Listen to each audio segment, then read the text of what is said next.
like to request Dr. Rakesh Sharma, Sir, Director, Center for Human Resource Development, for welcome speech and the gift brief about our esteemed speaker, Shri M.R. Purohit, sir. A very good morning to all of you, sir. Yesterday, we had a lecture on office procedures, CCA conduct rules, and we were there with RTI Act 2005, but due to the shortage of time, we could not organize that one. But in the whatsoever time we have utilized yesterday, we had learned so many things. हमने बहुत सारी चीज़ों को कल जो हमारे office procedures हैं, जैसा कि मैंने कहा था कि एडमिनिस्ट्रेटिव जो हमारा जो वर्कशॉप है, इसके लिए जो है हम लोगों ने ये वर्कशॉप आयोजित किया है। तो उसी कड़ी में आज वापस जो हमारा जो दूसरा एक वर्कशॉप का जो हमारा लेक्चर है, क्योंकि जैसा कि मैंने कल भी कहा था, ई फाइलिंग और जो है जो हमारे वेरियस गवर्नमेंट पोर्टल्स हैं या जो भी हमारी प्रक्रिया हैं, उसके बारे में आज ये व्याख्यान होगा। हमारे लिए बहुत आवश्यक है, आने वाला समय ऑनलाइन है, ऑनलाइन सारी प्रक्रियाओं को हमको देखना पड़ेगा। यहाँ पे ये फाइलिंग का काफ़ी अब धीरे धीरे हमारे ऊपर जो है इंस्ट्रक्शंस हैं कि फाइलिंग को शुरू किया जाए, डायरेक्शंस हैं पूरी। तब आज हमारे बीच में इस हेतु इस ऑफिस मैनेजमेंट वर्कशॉप के दूसरे दिन आज के पहले लेक्चर के लिए हमारे बीच में मौजूद श्री M.R. पुरोहित साहब का हृदय से बहुत बहुत आभार व्यक्त करता हूं कि उन्होंने समय निकाला है। बहुत बहुत आपका स्वागत करता हूं, आपका तहे दिल से इस कैंपस में स्वागत। हमारे बीच में मौजूद हमारे प्रिंसिपल साहब, हमारे डीन एकेडमिक, हमारे डीन रिसर्च, प्रिंसिपल होम्योपैथी, और हमारे बीच में जो भी हमारे जितने भी स्टाफ होम्योपैथी, योगा, आयुर्वेद का मौजूद है, हमारे सभी विद्वानगण यहाँ मौजूद हैं।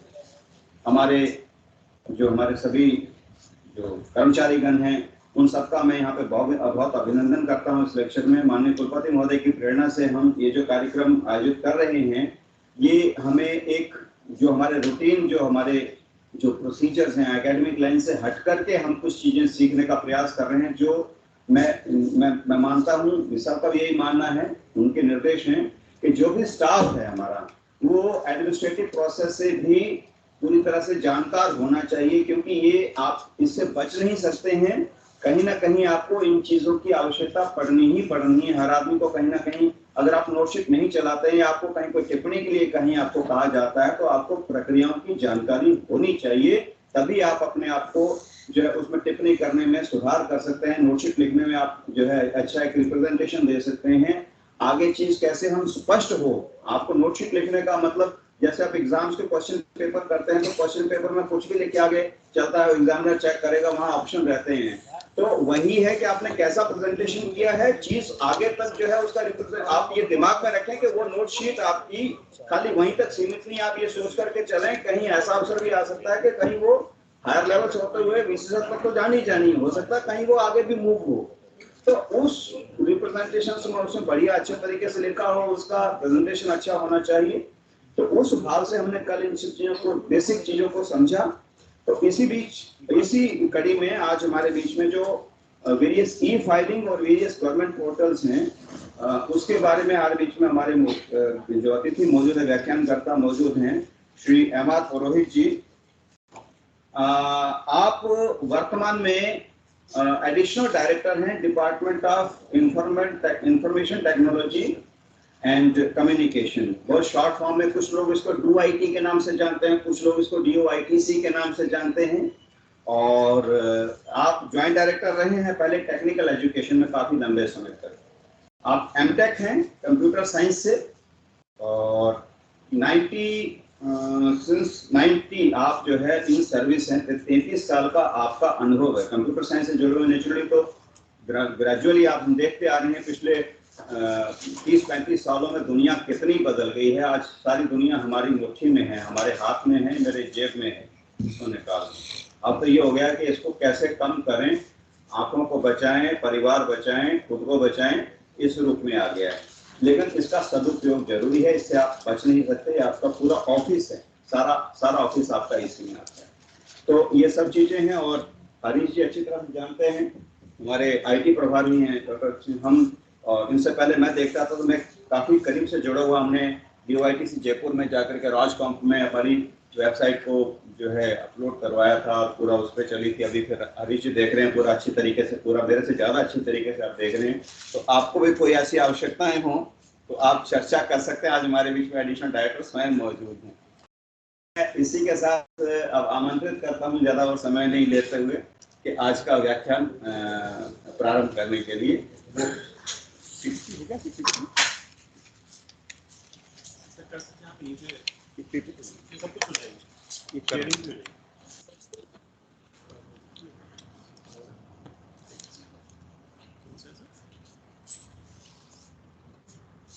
पोर्टल्स ले लीजिए और एक फाइल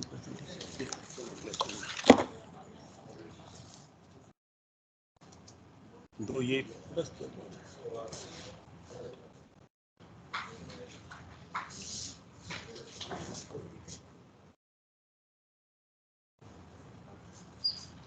पोर्टल स्टार्ट करना।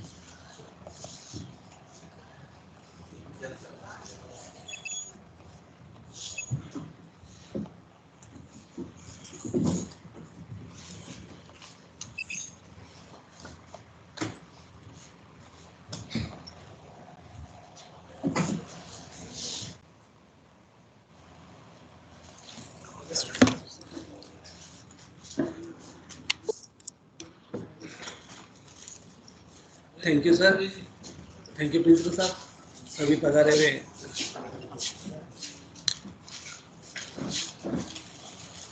ज्ञानविद, मैं आप लोगों के सामने आज जो बताना चाह रहा हूँ वो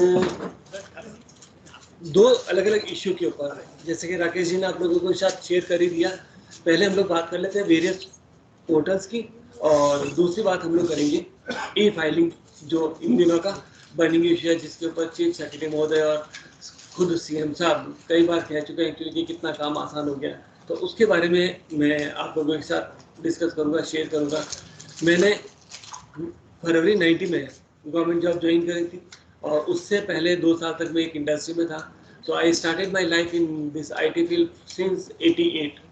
तो कंप्यूटर का जब बिल्कुल इनिशियल फॉर्म थी तब से हम लोगों ने लाइफ को स्टार्ट किया था।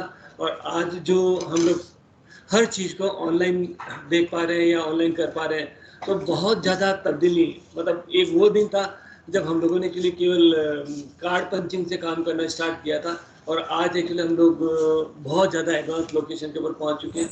कुछ हम लोगों को बहुत ज़्यादा मेहनत करने की ज़रूरत नहीं पड़ती, कई सारी चीज़ें ऑटोमेटिकली बनी हुई आ जाती हैं। इससे पहले मैं टेक्निकल बोर्ड में रहा हूँ और 96 में मैंने 90 से 96 तक पॉलिटेक्निक कॉलेज में था, वहाँ एज ए फैकल्टी काम किया करता था। उसके बाद मैं चला गया था बोर्ड में। बोर्ड का 94 से एक स्कीम लागू हुई थी, मल्टी एंट्री क्रेडिट सिस्टम। तो उसका पूरा कंप्यूटराइजेशन एक्चुअली मेरे एंड से ही यहीं से स्टार्ट हुआ था, इन हाउस। किसी बाहर की एजेंसी को हम लोगों ने कॉल नहीं किया था। और 94 से आज तक टेक्निकल बोर्ड जो डिप्लोमा देती है उसकी मार्कशीट ले लें या प्रोविजनल सर्टिफिकेट ले लें या फाइनल सर्टिफिकेट ले लें या जो भी रिजल्ट्स बनते हैं एक्चुअली वो सब कंप्यूटराइज्ड है। और उसके बाद में एक चैलेंज मेरे साथ में और आया था कि 2004 में राजस्थान प्री इंजीनियरिंग टेस्ट जो RPT हम लोग बोलते हैं, तो उससे पहले जिस एजेंसी ने करवाया था वहाँ कुछ इश्यू क्रिएट हुए थे और कई सारे ACD CBI वगैरह के केस लगे थे। उसके बाद में 2004 में वो हम लोगों को हैंड ओवर कर दिया गया था। उस वक्त भी एक बड़ा सा चैलेंज हमारे पास में आया था कि हम लोगों को बच्चों की ऑनलाइन काउंसलिंग करनी है और बच्चों को बुलाना नहीं है। ये बात है 2004 की। तो उन दिनों में अपन IIT की बात कर लें या दूसरी जो एडमिशन एजेंसी की बात कर लें, एक ही सिंपल पैटर्न होता था कि बच्चों से अप्लाई करवा लेते। अप्लाई कराने के बाद में उनकी मेरिट लिस्ट तैयार हो जाती और मेरिट लिस्ट तैयार होने के बाद में बड़े बड़े टेंट लगा के बच्चों को बुलाया जाता था और उसके बाद में एक एक करके नंबर आता था और 4-4, 5-5 दिन तक पेरेंट्स वहीं टिके रहते थे कि कब उनका नंबर आएगा, आज नहीं आया तो कल आ जाएगा। जो मार्जिनल केसेस में थे उनको ज़्यादा रुकना भी पड़ता था। तो उस वक्त एक्चुअली हम लोगों को एक ये टास्क दी गई, आप लोगों बच्चों को नहीं बुलाना। तो उस वक्त एक्चुअली मैंने ही अपने एंड से एक मॉड्यूल बना के, सॉफ्टवेयर बना के सब कुछ चीज़ें, इवन एक्चुअली बच्चों से फॉर्म भरवाए थे, जैसे हर इंस्टीट्यूशन की कोडिंग करा दी, क्योंकि उस वक्त न OMR थी न ऑनलाइन एप्लीकेशन का कोई जरिया था हमारे पास में। तो केवल फिजिकल फॉर्म आते थे, तो कॉलेजों की कोडिंग कराई थी। वो कोडिंग एक पेपर के ऊपर बच्चों से भरवाई थी। बच्चों से भरवाने के बाद में उसको ऑपरेटर को बिठा के फीडिंग करवाई थी। फीडिंग करवाने के बाद में अलॉटमेंट लिस्ट जारी करी थी, और 1-2 साल बाद में OMR शीट आ गई, तो उसी चीज़ को OMR पे ले आए, और फिर हम लोगों ने ऑनलाइन एप्लीकेशन के थ्रू उस फॉर्म को लेना स्टार्ट कर दिया था। और आज जो हम लोग एडमिशन का पैटर्न देख रहे हैं, इसकी शुरुआत उन दिनों में हम लोगों ने 2004 में करी थी। तो 2004 से ऑनवर्ड्स इंजीनियरिंग में कभी भी किसी बच्चे को फिजिकली नहीं बुलाना पड़ रहा है। मेरिट के अकॉर्डिंग अलॉटमेंट कंप्यूटर से जारी हो जाता है, और सीधे सीधा अलॉटमेंट लेटर पोर्टल के तो उसको मिल जाता है, मेल के थ्रू उसको कन्वे हो जाता है, और वो रेस्पेक्टिव इंस्टीट्यूशन में जाके ज्वाइन कर लेता है, जो आज हमारे लिए बहुत कॉमन सी बात है। ये चैलेंज भी हम लोगों ने उन दिनों में किया था। तो मेरे कहने का मतलब है, हम लोग जितना ज़्यादा कंप्यूटराइजेशन की तरफ बढ़ें, उतना ही हम अपने आप को बहुत ज़्यादा सहज महसूस करते हैं। कितना अजीब सा लगता है या अच्छा लगता है एक्चुअली कि जब हम लोगों को जयपुर जाना होता है मीटिंग में। अब मीटिंग में जयपुर जाने का मतलब actually when you are facing senior authorities, so it is not sure what kind of question is being raised to you.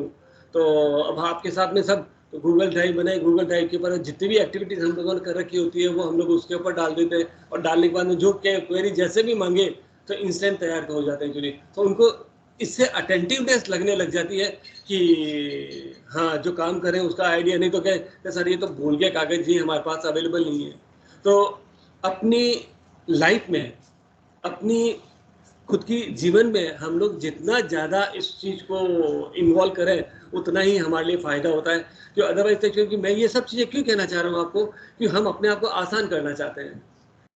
अक्सर लोग कहते हैं कि यार आजकल उम्र आ गई, याद नहीं रहता है। मैं क्यों, बचपन में याद रखने की जरूरत क्यों है? जब याद रखना उस वक्त पड़ता था जब हमारे पास में स्टोरेज का कोई दूसरा साधन नहीं होता था। आज की तारीख में हमारे पास जब इतने सारे साधन है अवेलेबल, ड्राइव है, क्लाउड है, तब कहीं पर भी कुछ भी डाल सकते हैं। एक्चुअली 15 GB तक तो आपको वैसे फ्री मिल रहा है, और हमारी पूरी लाइफ का काम 15 GB नहीं होता। हाँ, अगर हम लोग अपनी वीडियो डालें, फोटो डालें, तो फिर एक्चुअली एक दिन के काम को ही आप लोग 15 GB में भर दो, वो बात अलग है एक्चुअली। पर जो ट्रू वर्क होता है वो अपना 15 GB बहुत बड़ी स्पेस होता है, वो फ्री में अवेलेबल है। तो आप उसके ऊपर डाल के जहाँ पर भी जाते हो 24/7 एक्सेसिबल होता है। तो इन चीज़ों को हम लोगों को अपने एंड पे यूज़ करना चाहिए। कई सारे पोर्टल जो मैं शेयर करूँगा, मुझे नहीं पता एक्चुअली आप लोगों का बैकग्राउंड कितना इन मामलों में ऑलरेडी है या नहीं है एक्चुअली। पर अगर ऑलरेडी करते हैं तो बहुत अच्छी बात है, मेरा पर्पस पहले से सॉल्व हुआ है। और अगर नहीं करते हैं एक्चुअली, तो आज के मेरे इस सेशन के बाद में कोशिश कीजिएगा तो कई सारे पोर्टल्स को आप अपने एंड से, अपने खुद के हाथ से यूज़ करने की कोशिश करें। आपको खुद को लगेगा कि बहुत ज़्यादा अपने लिए आराम की चीज़ हो गई है। तो ये कुछ चीज़ें जो मेरे को आप लोगों के साथ शेयर करनी थी, उसके बारे में मैंने बताया। ऑलरेडी मेरे बारे में कहा जा चुका है, मैंने खुद बता दिया कि मैं एडिशनल डायरेक्टर हूँ DOIT। और सेशन से पहले मैं बता दूँ आपको ई-गवर्नेंस की, जिसमें आधार है, संपर्क है, जन आधार है, RGHS है, या इनसे रिलेटेड अगर किसी भी तरह की कोई समस्या हो, या स्टेट गवर्नमेंट की किसी भी IT सेगमेंट से रिलेटेड समस्या हो, तो मुझे नहीं पता उसका सॉल्यूशन मेरे पास है या नहीं है, पर आप लोगों की मदद करने में मुझे ज़रूर खुशी होगी। आप कभी भी मेरे ऑफिस में, मेरे नंबर यहाँ से मिल जाएंगे आपको, कभी भी everybody is free to contact me. जितना संभव हो सकेगा मैं अपने एंड के ऊपर आप लोगों को सपोर्ट करने की पूरी कोशिश करूँगा। तो चलिए साथियों, हम लोग बढ़ते हैं यहाँ पे आगे।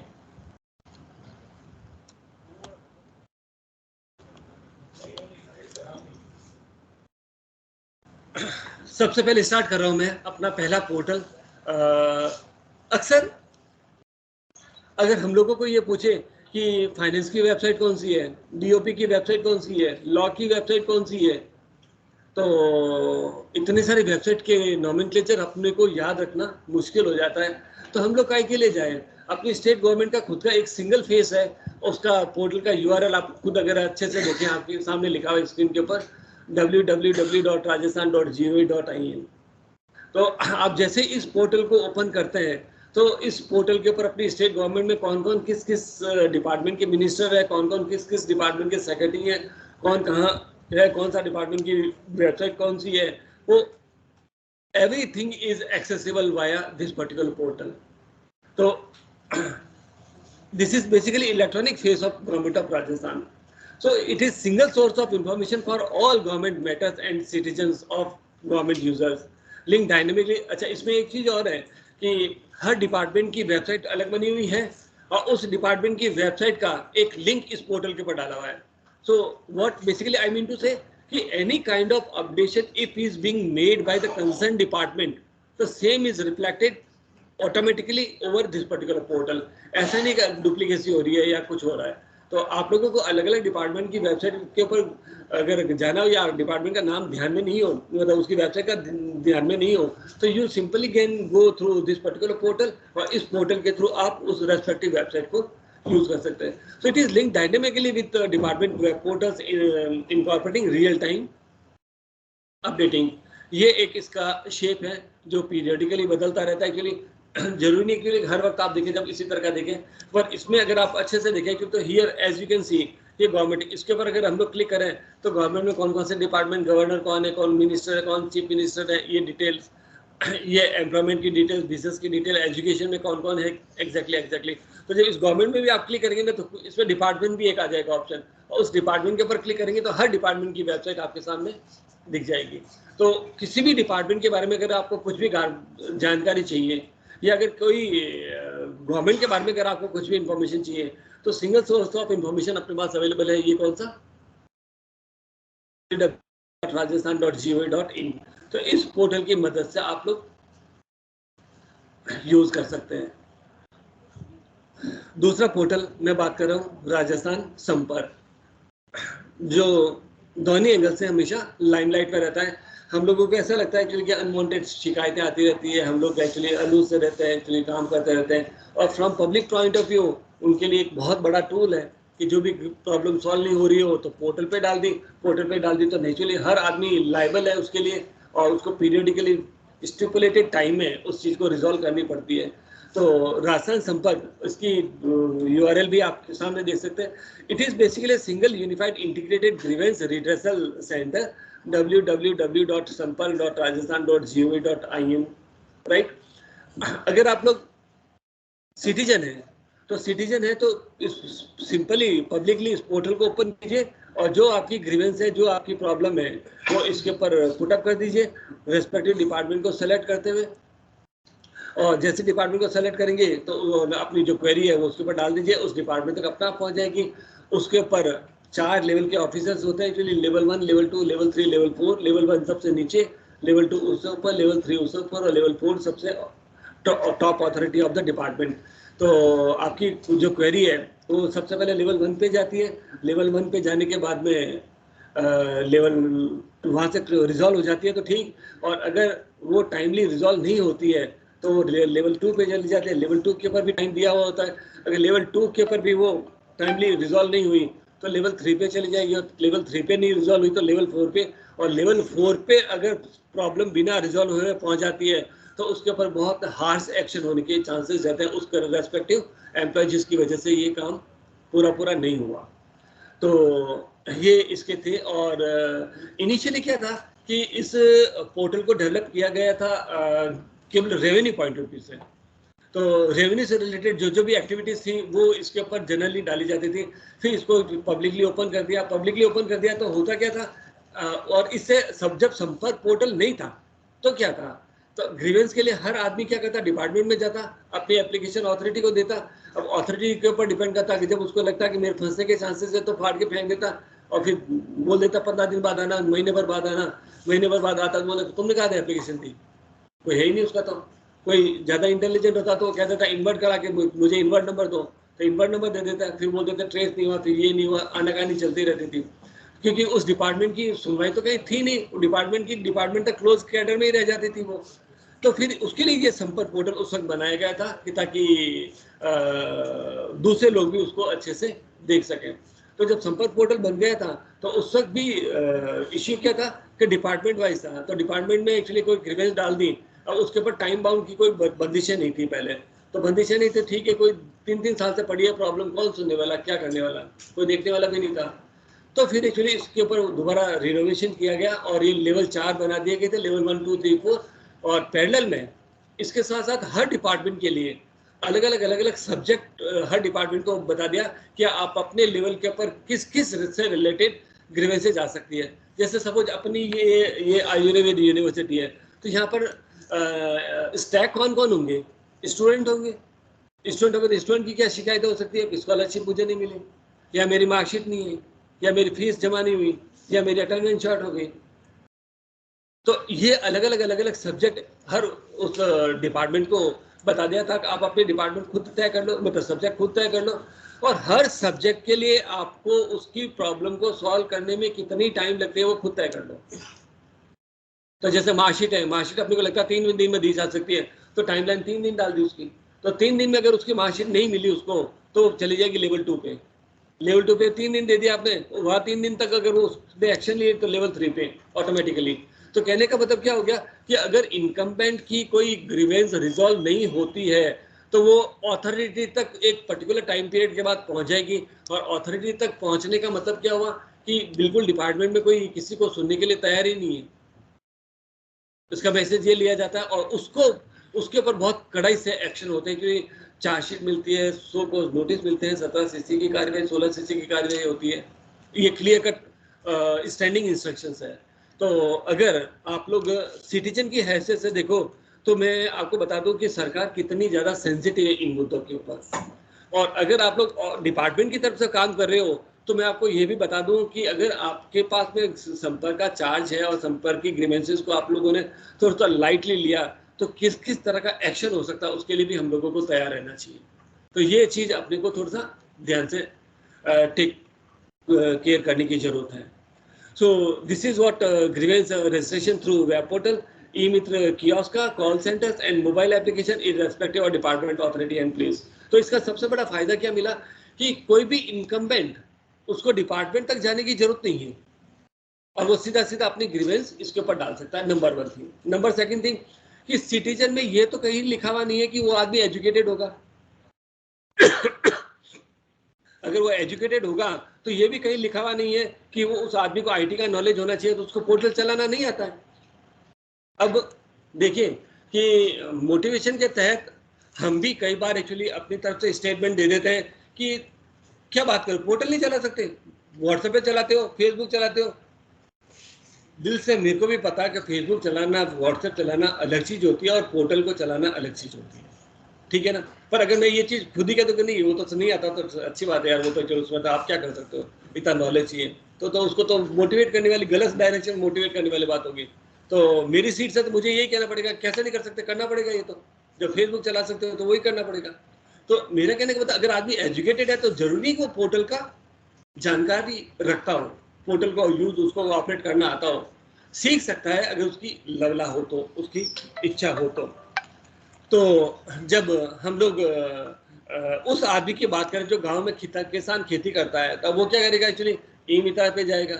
ई-मित्रा पे जाएगा तो ई-मित्रा वाले ने गलत डिपार्टमेंट डाल दिया, उसकी तो प्रॉब्लम उसे बोला कुछ और उसे टाइप कुछ और कर दी, तो वो ग्रीवेंस सॉल्व क्या होनी, वो तो मिसमैच में चली गई एक्चुअली।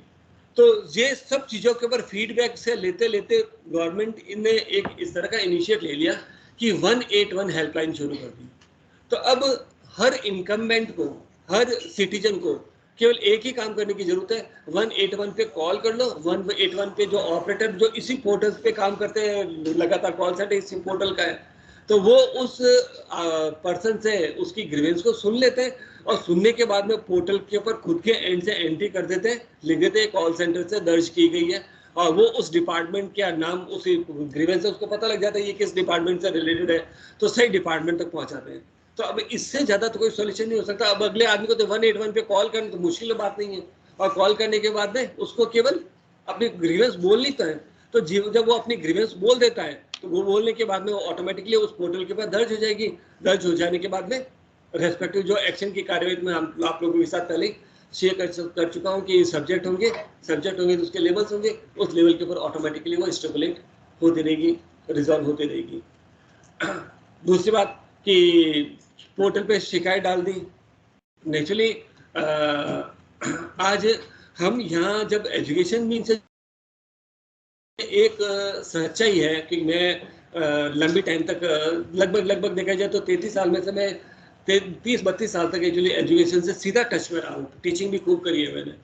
तो एज ए टीचर उसके दिमाग में या टीचिंग इंस्टीट्यूशन से रिलेटेड जो भी लोग हों, उनके एक दिमाग में ये रहती है कि अगले की प्रॉब्लम मेरी प्रॉब्लम है। ये एक इंग्रेडिएंट मतलब इश्यू रहता है एक्चुअली। तो हम लोग तो उसकी प्रॉब्लम सॉल्व कर देते हैं। दिक्कत कहाँ आती है जब वो प्रॉब्लम होती है निगम की रिलेटेड या जेडीएस से रिलेटेड या एक्चुअली ऐसे कोई पब्लिक डीलिंग डिपार्टमेंट से रिलेटेड।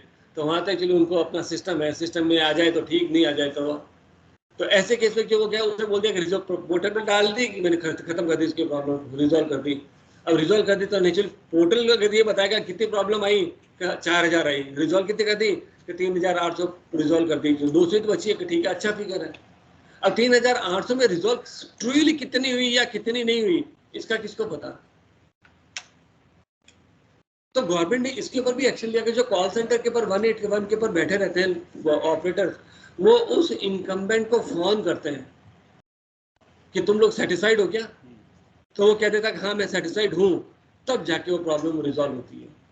तो केवल डिपार्टमेंट की तरफ से उस प्रॉब्लम को क्लोज कर देना ही सफिशिएंट नहीं होता। इसीलिए मैं बार बार यहाँ पर आपको कह रहा हूँ, ये जो कॉल सेंटर लिख रहा हूँ ना मैं, कॉल सेंटर, ये call centre, so I am simply emphasizing this. और इसको फेमसली हम लोग कहते हैं 181 कॉल सेंटर के रूप में। इसमें अभी जयपुर में सीटिंग थी 600 की, 400 की सॉरी, और सीएम साहब ने एक्चुअली एक अनाउंसमेंट किया था कि इसकी कैपेसिटी को 1000 कर दिया जाएगा। तो इसके लिए उदयपुर, कोटा और जोधपुर को चिन्हित किया गया था। तो जो कॉल सेंटर जयपुर में है उसका एक एक्सटेंशन आपको जोधपुर, जयपुर और जोधपुर, कोटा और उदयपुर में भी मिलेगा। तो जोधपुर में इसका पार्ट स्टार्ट हो चुका है। तो जो पहले 400 के थे वो करीब एक्चुअली आने वाली 2-4 महीने के अंदर अंदर वो 1000 मतलब 1000 लोग राउंड द क्लॉक 24/7 पब्लिक की ग्रीवेंसेस को सुनते रहेंगे, रिजॉल्व करते रहेंगे और उनसे कंफर्मेशन लेते रहेंगे। तो जोधपुर में भी इसका इनॉग्रेशन मतलब स्टार्टिंग हो चुकी है। अभी उसका स्थायी कैंपस तो नहीं है, पर एक टेम्परेरी कैंपस में बिठा के उनको काम कराया जा रहा है। So application includes SMS integration, GIS linked inspection visit। अच्छा, इसमें एक और चीज़ है कि अगर जैसे मैंने अपनी कंप्लेंट डाली, कंप्लेंट डालने के बाद में वापस मेरे पास मैसेज आ गया कि आपकी दर्ज हो गई, ये वहाँ तक चलेगी, तो जैसे जैसे उसकी ट्रैकिंग होगी उसके मोबाइल के ऊपर मैसेज के रूप में आती भी रहेगी, तो उससे उसको पता लगता रहेगा कि मेरा काम हो रहा है ना। Integrated with state call centre जो मैंने बता ही दिया था आप लोगों को एक्चुअली। और हर डिपार्टमेंट के जो ऑफिसर है, हर डिपार्टमेंट से एक एक पर्सन को नोडल ऑफिसर बना रखा है और वो सोली रेस्पॉन्सिबल उन सबको देखने के लिए और उसके अंदर में जो काम करने वाले उनको देखने के लिए। और SMS के थ्रू ट्रिगरिंग होती रहती है मैसेजेस की।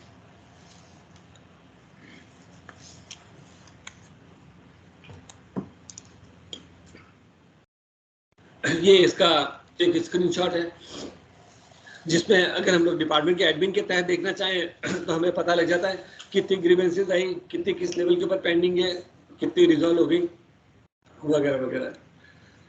तो ये संपर्क था।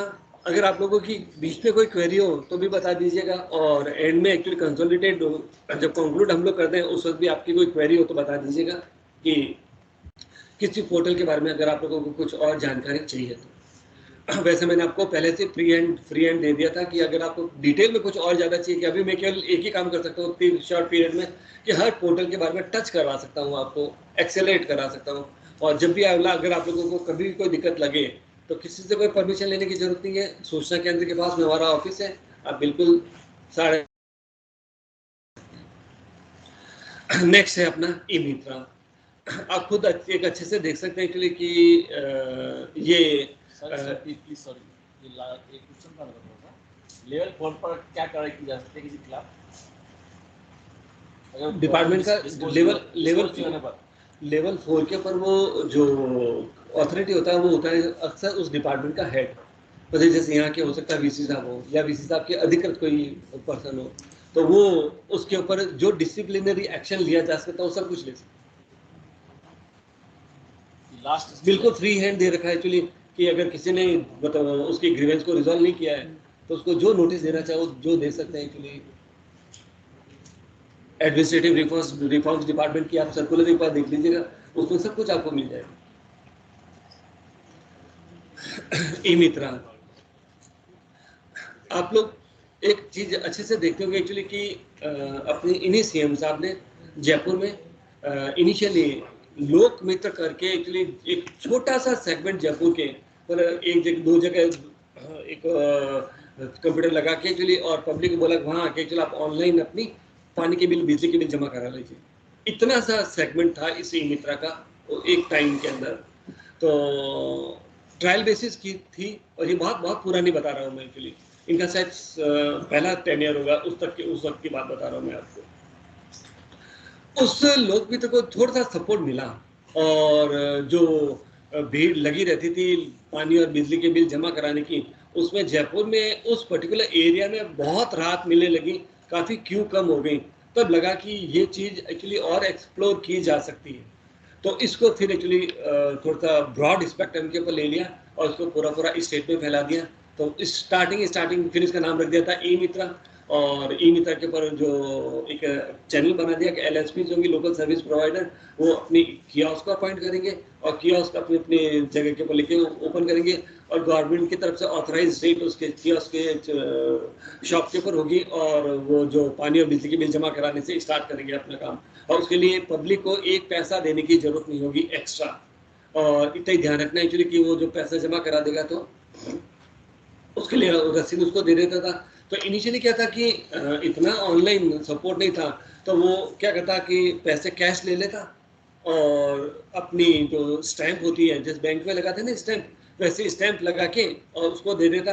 अब वो पैसा इसके पास है, अब वो डिपार्टमेंट में तो गया नहीं, फिर वो क्या कहता है एक्चुअली कि जो हमारे जैसे बीआईडी वाला ऑफिस है यहाँ लाके पूरी कैश को जमा कराता, यहाँ से एक्चुअली हम लोग उस रेस्पेक्टिव डिपार्टमेंट में डिस्ट्रीब्यूट करा के उस डिपार्टमेंट को दे देते थे। अब हम लोग किसको दे पाते कि जो हमें जमा कराएगा। अब कोई एक कियोस्क वाला एक्चुअली उसने 4-5 हज़ार बिल ले लिया और पैसा लेके एक्चुअली हमारे पास पहुंचा ही नहीं तो उसके पास चला गया। तो ऐसी शिकायत खूब होने लगी। तो और मीडिया से आप लोग भी कनेक्टेड है, तो शुरू में एक्चुअली ऐसा लगा वो टीमित वाला पैसे लेके भाग गया, ये लेके कर गया। आए दिन घटना है, ऐसी घटना आए दिन सुनने को मिलती थी, आए दिन सुनने को मिलती थी, है नहीं अब नहीं है सुनने को मिलती। फिर क्या था कि उस वक्त जो हमारे आईटी सेक्रेटरी साहब थे, तो उन्होंने एक्चुअली एक नया ऐसा कॉन्सेप्ट दिया जो अपन मोबाइल में यूज़ करते हैं। एक्चुअली मोबाइल में एक्चुअली आप किसी टेलीकॉम एजेंसी को कोई चिंता नहीं है, आपने 10 दिन का रिचार्ज कराया तो पहले पैसा ले लेते हैं, 10 दिन तक चला लो। अब आप 10 दिन से पहले भाग जाओ तो उनको क्या फ़र्क पड़ता है, और 10 दिन के बाद नहीं चार्ज करा तो उनका नुकसान नहीं, क्योंकि उनका तो काम हो गया पूरा। तो उन्होंने सेम पैटर्न के ऊपर बोल दिया कि हर एक ई मित्र कियोस्क वाला क्या करेगा, 50,000 1 लाख की अपनी लिमिट ले लें। तो 1 लाख पहले खुद के खाते से उस कार्ड जमा करा दे, जमा कराने के बाद में गवर्नमेंट के खाते में, और उससे वो वापस एक्चुअली विड्रॉल लेता रहे। तो जितने कराएगा उतने उसमें से रिचार्ज होते रहेंगे, खत्म होते रहेंगे। तब भाग ले, कहाँ भागेगा, गवर्नमेंट के पास तो पहले से पैसा पड़ा है। तो वो चैप्टर क्लोज हो गया। दूसरा फायदा ये हो गया कि वो ऑनलाइन जमा करा रहा है, ऑनलाइन रिकंसाइलेशन हो रहा है। तो अब जिसने एक बार बिल जमा करा दिया तो इसका मतलब मान के चलो कि उस डिपार्टमेंट के खाते में तय जाएगा। और अगर बाय द टेक्निकली कोई इश्यू रह गया तो ई मित्रा की जो हेल्पलाइन है उसके ऊपर मेल डाल दें तो अपना रिजॉल्व होगी। तो ये शिकायतें अगर आप लोग इन दिनों में देखो तो बिल्कुल खत्म होगी। अब भागने वाला कॉन्सेप्ट है ही नहीं, कोई भाग तो बहुत दूर की बात है, पैदल भी नहीं चल सकता, तो ऐसी स्थितियाँ होगी। तो अब कोई स्थिति इस मामले में लेके कोई अब इश्यू क्रिएट नहीं होता है। अब एक चीज जरूर होती है कि पानी और बिजली बिल में तो खैर सब लोग इतने स्मार्ट हैं, एक पैसा एक्स्ट्रा नहीं देता, ठीक है। और दूसरी सर्विसेज इसके साथ और जोड़ दी गई खूब सारी कि आपको जन आधार बनाना है तो इसके थ्रू बना लीजिए, आधार बनाना है तो कई सारे ऑथराइज सेंटर है उनके थ्रू बनवा लीजिए। तब उसकी जो गवर्नमेंट की तरफ से प्रेस्क्राइब्ड रेट है वो लोग क्या करते हैं कि उससे ज़्यादा चार्जेस लेना शुरू कर देते हैं। तो उसका बहुत ज़्यादा पकड़ इसलिए नहीं हो पाती है क्योंकि पब्लिक के मतलब एज ए सिटीजन तो आपको लगता है कि यार वो फालतू को ओवर चार्ज कर रहा है, तो उसके लिए पब्लिक खुद ही जिम्मेदार होती है कि पब्लिक के पास कोई कागज पूरे होते नहीं है, और पूरे नहीं होते तो उसको जाके बोल देता है कि यार मेरे को तो अटेस्टेड करवा ले, तो सब आप ही करवा देना अटेस्टेड। अब अटेस्टेड कराने की जिम्मेदारी अगर हम लोग उसको दे देंगे उसके 50 रुपये लगेंगे अटेस्टेड। वो कहता है कि आपने ये वोटर लिस्ट लिया है, कैसा वोटर लिस्ट तो नहीं है, कि वो तो 500 रुपये लगेंगे सब वोटर लिस्ट के। अब हम लोग जब एक्चुअली शिकायत हमारे पास आती है, उसने ओवर चार्ज कर ली, हम जाते हैं तो बोले कि उससे तो कुछ ला के नहीं दिया था हम लोगों ने, तो वकील साहब को बोला था और वकील साहब ने जो पैसा दिया उनको दे दिया। अब वकील की कोई फीस निर्धारित नहीं है, वो कितनी किसी एक्टिविटी की कितनी फीस लेगा, वो अलग चीज़ है ओवर चार्जिंग का। दूसरा कि अभी भी हो सकता है कि कोई ई मित्र वाला ऐसा हो जिसने आपसे पैसे ले लिए और खुद की सी लगा के दे दी हो आपको। तो इसीलिए आपने कई बार देखा होगा, न्यूज़ मेरे खुद के नाम से भी हम लोग जारी करते रहते हैं कि आप जब भी ई मित्रा के पास जाएं किसी भी सर्विस के लिए, अगर वो उसकी अधिकृत सर्विस है तो आपको जितना पैसा आपका लगा उसकी कंप्यूटराइज रसीद जरूर देगा। तो आप तो केवल एक ही काम करिएगा, और आज के बाद में हम लोगों की खुद की ड्यूटी है। अब आप लोग एक्चुअली आज के बाद में आयुर्वेद के नहीं हो, IT के हो, ये जिम्मेदारी आप लोगों को मैं अभी से देता हूँ कि आप अपने आस पड़ोस में भी बोलो कि ई मित्रा के पास जाए तो कंप्यूटराइज रसीद जरूर ले, और उस कंप्यूटराइज रसीद में देख ले कि कितना पैसा लिखा हुआ उतना ही लिया कि नहीं लिया उसने, पहली बात। दूसरी बात, कियोस्क के ऊपर जाए तो आप देखो रेट लिस्ट क्या है उसकी, गवर्नमेंट की तरफ से जो एक बिल्कुल ये जो बैनर होते हैं ना, जो अपने PVC वाले, तो वैसे बैनर लगे होते हैं, तो वो गवर्नमेंट की तरफ से उनको प्रोवाइड की जाती है कि ये रेट लिस्ट लगा, तो उसमें साफ साफ लिखा होता है कि कौन सा चीज़ फ्री है, कौन सा चीज़ पैसे से ली जाती है। तो वो वहाँ जरूर आप लोग देखें, नहीं देखें तो बोले उसको जाके धमका के आ जाए कि मैं कंप्लेन करा दूंगा, रेट लिस्ट क्यों नहीं है। और जब अगर आप लोगों को आस पड़ोस में लगे तो रिटर्न में कंप्लेन मेरे ऑफिस में मुझे दे सकते हैं, उसके ऊपर एक्चुअली एक्शन लेने का काम हमारा होगा। ये हम लोगों की सहभागिता से उनको थोड़ा सा कंट्रोल किया जा सकता है। खैर, ये वर्किंग के बारे में मैंने आपको बता दिया। ई मित्रा में अब जैसे आप देखिए एक्चुअली कि ये तो खैर अनबीटेबल चीज़ है कि गवर्नमेंट के एम्प्लॉय लगा के हम लोग एक्चुअली इतनी ज़्यादा सर्विसेज को पब्लिक तक नहीं पहुँचा सकते, तो हमें पब्लिक प्राइवेट पार्टनरशिप पे ही काम करना पड़ता है, और उसका सबसे बढ़िया उम्दा मॉडल है ये। और सपोज जो तुम्हें अपने करीब करीब 4000 ई मित्रा किया उसके रूरल और ब्लॉक मिला के, एक्चुअली 1200-1300 के आसपास एक्चुअली अर्बन में, और करीब 2400-2500 के आसपास वहाँ पर रूरल में। तो इन ई मित्रा कियोस्क के ऊपर जब हम लोग सर्विसेज डिलीवरी करवाते हैं तो सबसे बड़ी बात अच्छी है कि हर गांव ढाणी तक जो लगे हुए हैं तो वहाँ तक पहुँच जाती है, तो वहाँ तक एक्चुअली सर्विस पहुँचे तो एक्चुअली उस आदमी को अननेसेसरी जाना आना नहीं पड़ता है। और मैं आप लोगों को एक और बता दूं कि मैंने बहुत सारे इंस्पेक्शन गाँव के किए हैं, गाँव में किसी भी तरह की कोई ओवर चार्जिंग या इस तरह का इश्यू नहीं होता है। वहाँ ज़्यादा से ज़्यादा क्या होगा एक्चुअली कि फोटो कॉपी किए वो एक्चुअली वो 5 रुपये ले लेगा या 10 रुपये ले लेगा, तो वो जोधपुर से लाके टोनर भी ले जाएगा या कुछ भी करेगा या पेपर भी ले जाएगा, तो ऐसा लगता है कि बहुत ज़्यादा नहीं है कि मतलब वो जोधपुर आके क्या करवा लेगा। पर अर्बन में थोड़ा सा एक्चुअली ये उन लोगों को बेवकूफ़ बनाने के चांसेस ज़्यादा करते हैं। तो इन मित्रा सर्विसेज खूब सारी है।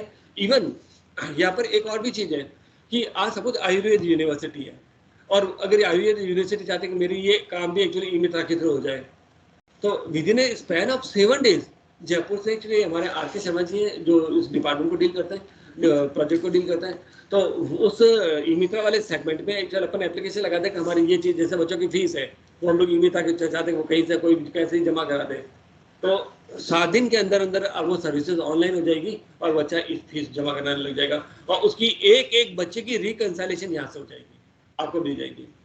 तो अगर कोई डिपार्टमेंट अगर चाहे कि मेरी ये सर्विस जोड़ दी जाए तो इतना फ्री हैंडेड सिस्टम हो गया कि कोई भी चीज़ जोड़ी जा सकती है। मेरा भी एक अनुभव आपको ई मित्रा वाले के कॉन्टेक्स्ट में शेयर करता हूँ कि जब हम लोग RPT की एक्टिविटी को हैंडल करते थे तो बैंक को हम लोगों ने हायर कर रखा था कि बच्चा बैंक में जाएगा, पैसा जमा कराएगा, और उसके बाद हमें पता लग जाता है कि किस किसने फीस जमा करा दी, और जो फीस जमा कराएगा नीचे उन्हीं को यूज़ करना होता है। अब वहाँ क्या होता है कि जो कैशियर बैठा होता है वो कैश, और किस बच्चे ने जमा करना है तो उसका रजिस्ट्रेशन नंबर में कुछ है, तो कई सारे मतलब 2-3 हज़ार फॉर्म ऐसे रहते थे कि वो कैश कुछ पता नहीं लगता था। तो अगर इस रसीद अगर भाई जैसे बच्चे ने खुद ने साथ में लगा दी तब तक हम लोग उन दोनों को रिकंसाइल करके पकड़ लेते। पर जब हम लोगों ने ई मित्रा के थ्रू फीस जमा करानी शुरू कर दी तो मैं आप लोगों को बताऊं एक्चुअली कि इतना काम आसान हो गया एक्चुअली कि जैसे ही डेट खत्म हुई जस्ट सेकंड डे, एक दिन छोड़ के जस्ट सेकंड डे, मतलब आज डेट खत्म होगी कल नहीं परसों के दिन हमारे पास पूरी एक लिस्ट आ जाती कि इस बच्चे के इस रोल नंबर ने जमा कराई, इधर डेटा हमारे पास होता, दोनों को रिकंसाइल करवाया विधि, मतलब तीसरे या चौथे दिन तो हम लोगों को क्लियर कट पता लग जाता कि कुछ भी नहीं है, और फिर कोई रिकंसाइलेशन की जरूरत नहीं पड़ रही थी। तो ये एक बहुत अच्छी सुविधा है जो हम लोग यूज़ कर सकते हैं, दे सकते हैं। सो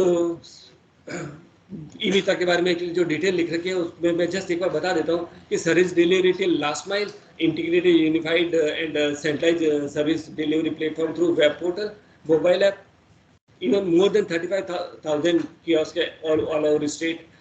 जैसे 4,000 तो मैं आप लोगों के साथ शेयर कर रहा हूँ, जोधपुर में भी है। Multi modal service delivery platform, online payment भी कर सकते हैं, खूब सारे गेटवे अवेलेबल है एक्चुअली, और करीब करीब 270 से ज़्यादा, मतलब 300 सवा 300 के आसपास होगी एज ऑन डेट कि इतनी सर्विसेज ई-मित्रा के ऊपर अवेलेबल है जो हम लोग यूज कर सकते हैं, देख सकते हैं। इनको लगभग सर कितना कमीशन मिलता होगा तो यूज को अलग अलग सर्विस के ऊपर अलग अलग एक मोटा सा आइडिया कर ली। तो जैसे पानी या बिजली का बिल एक्चुअली उसमें 5 रुपये एक्चुअली डिपार्टमेंट से लेती है वो, ठीक है ना। तो उस 5 रुपये में से एक्चुअली 1 रुपया गवर्नमेंट का, 1 रुपया LSP का, 1 रुपया उसका, ऐसे करके डिस्ट्रीब्यूशन कर रखा है। और इसमें जो सर्विसेज हैं, जैसे एक्चुअली अगर अपन एक बात करें एक्चुअली कि मेरे को यहाँ बच्चों की फीस जमा करवानी है, ठीक है ना। तो फीस जमा कराने के लिए गवर्नमेंट की तरफ से एक फाइनेंस सेक्रेटरी की अध्यक्षता में एक कमेटी बनी हुई है, वहाँ से रेट तय हो जाती है एक्चुअली 3-4 सेक्रेटरी अलग अलग डिपार्टमेंट के, और वो मिलकर रेट तय कर लेते हैं कि बच्चा के जैसे 500 रुपये जमा कराएगा तो उसको 10 रुपये देने, तो 10 रुपये कमीशन, मतलब डिपार्टमेंट को 10 रुपये बियर करने पड़ेंगे। अगर वो 500 से ज़्यादा देता है तो उसको 20 रुपये, ऐसा कुछ एक्चुअली क्राइटेरिया फिक्स कर रखा है। तो अलग अलग सर्विसेज के ऊपर अलग अलग कमीशन। हमारे सर एक नीट का बोर्ड बना हुआ है राजस्थान का, यहाँ पे इसी ऑफिस में हमने पिछली बार संपर्क किया था लास्ट 3 ईयर लगभग, अमाउंट भी बहुत ज़्यादा मांगा था, करीब 20 लाख रुपये चार्ज मांगा था हमसे। किस चीज़ का? नीट के लिए आवेदन मांगने के लिए, हमारे काउंसिलिंग बोर्ड है ना हमारा नीट का। नहीं अब देखिए यहाँ का 6 महीने पहले हमका नाम चाहिए आपको, हमारे 6 महीने तक बात ही नहीं, हम खुद चल गए थे बस आपके। नहीं, यहाँ पर 2 कंसेप्ट है एक्चुअली। आप ये सोचें कि मैं एप्लीकेशन फॉर्म भी डेवलप करवा लूँ और उसके बाद फीस भी उसके पोर्टल पे जमा करा लूँ, मैं उसकी बात ही नहीं कर रहा हूँ। मैं आपको ये कह रहा हूँ कि आपके पास में एक्चुअली अपना पोर्टल खुद का बना हुआ है और आप उस सर्विसेज को केवल ई-मित्रा के थ्रू पैसे जमा कराने के लिए यूज करना चाहते हैं, उसकी बात कर रहा हूँ। क्योंकि वेब पोर्टल बनाने का काम ई-मित्रा वाले का है भी नहीं। वेब पोर्टल बनाने के लिए आप DOIT के पास जाएंगे तो DOIT खुद की वेबसाइट बनेगा, तो नेचुरली वेब पोर्टल बनाने में जो टाइम लेगा वो तो लेगा। और उस वेब को पोर्टल बनने के बाद वहाँ पर भी जो वेब पोर्टल बनाने वाली एजेंसी अलग है और ई-मित्रा अलग है, वो उनका इंटीग्रेशन। तो अपन बात करें वहाँ की, तो पहला पार्ट पोर्शन अगर अपने पास किया हुआ है तो अच्छी बात है, अगर नहीं किया हुआ है तो फिर एक्चुअली वो तो जो ड्यू टाइम लेता है वो लेता ही लेता है। मैं सिर्फ एक सेंसिटाइज करने के लिए, क्योंकि इन्होंने कहा है, तो जो सेंसिटाइज करने के लिए दो तीन बातें बताना चाहूँगा। जैसे अभी इन्होंने ई-मित्र का कहा, मेरे से गलती से डबल पेमेंट हो गया, एक ही बिल का डबल पेमेंट हो गया। वो डबल पेमेंट हो गया, वो ई-मित्र में जाना पड़ा। यहाँ से मैं जयपुर गया था क्योंकि DITC का टच में था माउंटेन में, तो वो डबल पेमेंट मेरा थोड़ा इशू जरूर क्रिएट हुआ। एक मैंने जोधपुर उसकी साइड से किया JDBVNL की, और एक ई-मित्र से किया।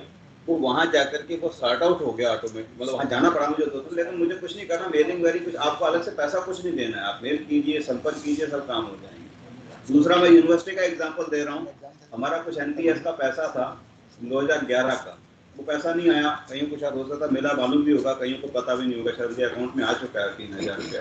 2011 से ही कुछ पैसा शुरुआती हमारा नहीं आया, नहीं हुआ। बहुत दिनों से यूनिवर्सिटी में चिट्ठियाँ चलती रही 10-12 साल तक चिट्ठियाँ चलती रही। किसी कोई अपने लोगों ने ज़्यादा उसको केयर नहीं किया, नहीं 2-3 हज़ार कमीशन तो मिलकर क्यों छोड़ेंगे। संपर्क पे डाला तो हो गया, कागज चलता है, प्रक्रिया से होता है हमारे सब। तो ये टेंशन लेते हैं, हरीश जी को लेनी पड़ती है टेंशन, क्योंकि रजिस्ट्रार मैडम उसमें इन्वॉल्व है। कलेक्टर से डायरेक्ट हर महीने सूची आती है, बाकायदा लिस्ट आती है, वो मेरे पास आती है, क्योंकि नंबर मेरा अभी भी मेरा ही डाला हुआ है। तो कभी मेरे पास आती है, अभी कंप्लेंट्स, संपर्क की कंप्लेंट्स मेरे पास आती हैं, तो उस माध्यम से होता है। सिर्फ यही नहीं है, मैं और भी सेंसिटाइज करना चाहूँगा कि मेरा कोई इशू था मकान का बनाने का, उसमें कोई दूसरा आदमी एनक्रोचमेंट कर रहा था। अब या तो आप उससे लड़ो, तो लड़ने की आवश्यकता ही नहीं है। जो इलीगल काम हो रहा है, आप उसके लिए हाउसिंग बोर्ड की उसमें पार्टी है, कंप्लेंट कर लीजिए, आप रिटर्न में कंप्लेंट दीजिए, अपने आप सारे काम होते हैं। कलेक्टर मॉनिटरिंग करता है, पुलिस आ गई, घर पे आ गई, उसको बिठा के रखा, 4 बार उसको जेल में लेकर के गए, शाम को लेकर के सुबह शाम को छोड़ा, अपने आप सॉर्ट आउट हो गया। हाउसिंग बोर्ड को नोटिस इशू करना पड़ेगा, आप ये एनक्रोचमेंट कर रहे हो, हाउसिंग बोर्ड का प्लान है, आप इस वक्त करोगे तो आपका कब्जा खारिज किया जा सकता है। ये सिर्फ मैं सेंसिटाइज करने के पॉइंट ऑफ व्यू से आपको बता रहा हूँ। मेरा पेमेंट, मैं NDS यूनिवर्सिटी हरदोता में एग्जाम लेने गया, अब वो 700-800 रुपए का पेमेंट था, ये बात में 2010 की बात कर रहा हूँ, उसमें कम था, उसमें इतना ज्यादा नहीं था, लेकिन हर जगह संपर्क थे, संपर्क पे डालता रहा। मैंने कहा जो है पेमेंट अब वहां जाएंगे 700-800 ही खर्च हो जाएंगे, मेल पे मेल पटक करो, आपकी जेब से कुछ थोड़े जा रहा है, मेल ही तो पटक रहे हो। अल्टीमेटली वो पैसा आया, ठीक है। मेरा सरेंडर का रिटायरमेंट बीआरएस लिया था, जैसे रिटायरमेंट लिया था, 300 पेमेंट देना पड़ता है, वो डीओ ऑफिस में पेमेंट देवे नहीं, आधा पेमेंट दिया आधा नहीं दिया। हमारे जैन साहब ने कहा था आपको पूरा मिलेगा, नहीं देवे, पड़ा रहा। हमारे कुछ वहाँ डीओ थे या उनके सब इंटरेस्ट होते हैं, वेस्टेड इंटरेस्ट होते हैं, कुछ मिले तो करें। उनका कोई बात नहीं, मेल संपर्क पे डालते रहो। संपर्क में डालने के बाद जैसे उन्होंने कहा कि आप 1 रिमाइंडर देंगे, 2 रिमाइंडर देंगे, 3 रिमाइंडर देंगे, अल्टीमेटली कहीं ना कहीं उसकी रिस्पॉन्सिबिलिटी फिक्स होती है। अल्टीमेटली दे हैव टू पे, दे हैड टू पे, देना पड़ा, कोई ऑप्शन नहीं है, आपको कुछ करने की जरूरत नहीं है। आप अकाउंटेबिलिटी है उसकी ना, वो जवाबदेही है। और यूं आप ऑफिस में जाके बोलते रहिए रिटर्न में एप्लीकेशन जनरेट कर दे, पटक के फाइल में कहीं भी, ये डॉक्यूमेंटेड प्रूफ है। मैं थोड़ा सा ऐड कर देता हूँ, संपर्क पोर्टल पर जो भी कंप्लेंट हमारे पास आती है, हम उसको नोटशीट पे लेकर के देन पुटअप करते हैं, क्योंकि हमें भी रेस्पॉन्सेज जो लेने होते हैं कंसर्न डिपार्टमेंट से लेने होते हैं, तो हमें भी फाइल जो उस नोटशीट को लेकर के मैडम से फॉरवर्ड करा करके वो कंप्लेंट्स हमें भेजनी होती है आगे। कंप्लेंट्स आगे भेजने के बाद में कंसर्न डिपार्टमेंट अगर विद इन टाइम ड्यूरेशन जो उसको 30 डेज का इनिशियल टाइम पीरियड मिलता है, अगर उस 30 डेज में वो रेस्पॉन्स नहीं देता है तो हम दोबारा पुटअप करके नोटशीट पर और उसको डीओ नोट पकड़ाते हैं, और डीओ नोट पे भी अगर रेस्पॉन्ड नहीं करता है वो, तो उसके खिलाफ कार्रवाई होती है उस सेक्शन के। कई बार क्या होता है कि गलत संपर्क पोर्टल पे कंप्लेंट्स पे आती है, जैसे कि जो हमारे इससे रिलेटेड नहीं है, यूनिवर्सिटी से, टाटा यूनिवर्सिटी से रिलेटेड है, तो हम फॉरवर्ड करनी पड़ती है। अरे नहीं, लिमिट होती है, अरे नहीं, चौथी बार तो कुछ नहीं करना, कुछ नहीं करना। आप अगर ऐसी कोई आपकी अनरिजॉल्व प्रॉब्लम हो रही है जो बिल्कुल बॉटम से ऊपर निकल रही है, संपर्क पे एक बार डाल दो, आप एक बार डाल दो, मैसेज आता रहेगा, आप सेटिस्फाइड हो जाते हो एंड तक, तो ठीक नहीं हो जाता तो उसको बोल दो, जो कॉल सेंटर से जब कॉल आए तो बोल दो मैं सेटिस्फाइड नहीं हूँ, तो अपने आप वो वापस वो अपने आप वी डोंट हैव टू नहीं, अगर नहीं होता तो एक रिमाइंडर का ऑप्शन है ना, उसमें से रिमाइंडर का ऑप्शन भी है उसमें। नहीं, अगर नहीं होती है एक्चुअली आप तो जब आपसे क्वेरी पूछता है ना तो मना कर दो, मैं तो सॉल्व नहीं, संतोष नहीं हूँ बस, तो अपना वो बिल्कुल बिल्कुल वो वापस 0 पे स्टार्ट हो जाएगी। मुझे आज के ध्यान में जब आपने शुरू किया था उसमें वो कि सब उनसे सेटिस्फेक्शन लेना है रिप्लाई, उस समय मेरे पास चार्ज था करीब 200-250 कंप्लेंट्स थी, जिनको हमको मेरे को एक को पूछना पड़ा फोन करके कि भाई आप सेटिस्फाइड हो के, क्योंकि उसमें फर्स्ट टाइम हुआ था ये, जैसे उन्होंने कहा, तो सबके उसमें रिपोर्ट में सबसे पूछा ये था। चलिए ये अपनी जो इश्यूज थे वो अपन देखते रहेंगे। मतलब मेरे कहने का मतलब है कि मैं केवल एक ही चीज कहना चाहता हूँ आपको कि अगर आप लोगों को 100 रुपये का भी नुकसान होता है ना एक्चुअली, तो हम लोग एक्चुअली सक्षम है भगवान की दया से, भगवान हमेशा इससे ज्यादा अपने को सक्षम रखे कि 1 लाख का भी नुकसान हो जाए तो हमारी लाइफ के ऊपर फर्क नहीं पड़े। पर अगर उस वक्त हम लोग साइलेंट हो गए ना तो वो आपने खुद का तो कोई कुछ नहीं बिगड़ेगा, पर ऐसे किसी दूसरे आदमी का 100 रुपये का नुकसान हो जाएगा जिसके लिए 100 रुपये बहुत मायने रखता है ना, तो हम लोग उसके लिए एक्चुअली गलत काम कर बैठे हैं। तो कोई नुकसान हो रहा है एक्चुअली तो आप उसकी कंप्लेंट जरूर करिए, पर्टिकुलर जब हम लोग पब्लिक ग्रीवेंस से रिलेटेड है। तो ये ई मित्रा था, खूब सारी कलेक्शंस हो रहे हैं, खूब सारी एक्टिविटीज इसके ऊपर अवेलेबल है ना। इवन एक्चुअली आप देखिए ई मित्रा मतलब मुझे एक क्वेरी, छोटा एक क्वेश्चन मैं आपसे पूछ सकता हूँ, कितने लोग अपने पानी और बिजली का बिल ई मित्रा के थ्रू भर रहे हैं, पोर्टल के थ्रू? हम तो ऑनलाइन ही कर रहे हैं, अब तो अमेजन पे है, दूसरा कई है, बस यही एक्चुअली हम लोग एक्चुअली थोड़ा सा ज़्यादा इंटेलिजेंट हो जाते हैं एक्चुअली। तो मैं आप लोगों को क्लियर कट कहता हूँ, थर्ड पार्टी के थ्रू मत भरिए। थर्ड पार्टी की जिम्मेदारी एक्चुअली एक लिमिट तक की है, उसके बाद खत्म हो जाती है। ठीक है, उन लोगों ने जैसे अमेजॉन है, हम सामान भी मंगाते हैं, या दूसरे भी कई सारे पे पोर्टल्स हैं एक्चुअली, अब उसके थ्रू करवाते हैं एक्चुअली। उन्होंने हमारे ऊपर एक विश्वास कायम कर लिया, पर वो विश्वास तो आदर्श ने भी किया था, संजीव ने भी किया था, नवजीव ने भी किया था, तो उसकी लिमिट कितनी है? सही था। तो मेरा अब मैं आपसे केवल एक चीज कहता हूँ कि स्टेट गवर्नमेंट की तरफ से ई मित्रा एक ऑथराइज एजेंसी है जो कलेक्शन कर सकती है पानी और बिजली के बिल का। तो पानी और बिजली के बिल आप कोशिश कीजिएगा अपनी खुद की SSO ID से इससे भरें। उससे एक फायदा क्या हो जाएगा एक्चुअली कि जब भी अगर आपको लगा बिजली वाला बोल देता मेरा बिल जमा नहीं है, हिस्ट्री पूरी पड़ी रहती है। हाँ, SSO ID पे जाएंगे आप, सिटीजन के ऊपर ई मित्र वाला पोर्टल खोलेंगे तो उसके थ्रू करिएगा। दिक्कत आती है एक्चुअली, तो मैंने आपको पहले बता दिया था, कभी भी आप एक्चुअली उससे हमसे संपर्क कर सकते हैं। कोशिश कीजिएगा अपनी पानी और बिजली की बिल आप इसी के थ्रू भरें। तो ये जो है ना एक्चुअली आप देखिए, ये डैशबोर्ड आपके सामने दिख रहा है ना, तो इसमें यहाँ पर एक्चुअली ये एक पे बिल्स करके ऑप्शन है, और इस पे बिल में सब्सक्राइब सर्विसेज कौन सी यूटिलिटी करके उस सर्विसेज को सब्सक्राइब कर लीजिए। और अब जैसे ये मेरे यहाँ पर अवेलेबल है, एक चीज को एक बार सब्सक्राइब करने की जरूरत है, उसके बाद में ऑटोमेटिकली वो आप जब भी खोल के देखेंगे तो आ जाएगा बिल आपके घर पे। आवे कि नहीं आवे, ये पोर्टल आपको बता देगा कि इतना पैसा आपको इस तारीख तक जमा करना है। ठीक है, ये इसके बाद में एक अगला पोर्टल, जैसे ये जोधपुर विद्युत निगम का है, अब ये हाँ इसके थ्रू कर सकते हैं, इसके थ्रू कोई इशू नहीं, कि ये खुद का उसकी तरफ से एजेंसी, मतलब ये वितरण निगम खुद का है, तो उसमें कोई दिक्कत नहीं। पर इसमें एक्चुअली दिक्कत क्या आएगी आपको कि ये आपको हिस्ट्री कितना कितना जमा हो गया, कितना कितना नहीं गया, वो डिटेल्स खूब सारी कई सारी हो तो सकती एक स्टेप आगे नहीं बढ़ सकते, यही रुक गए खुलते ही। बताएं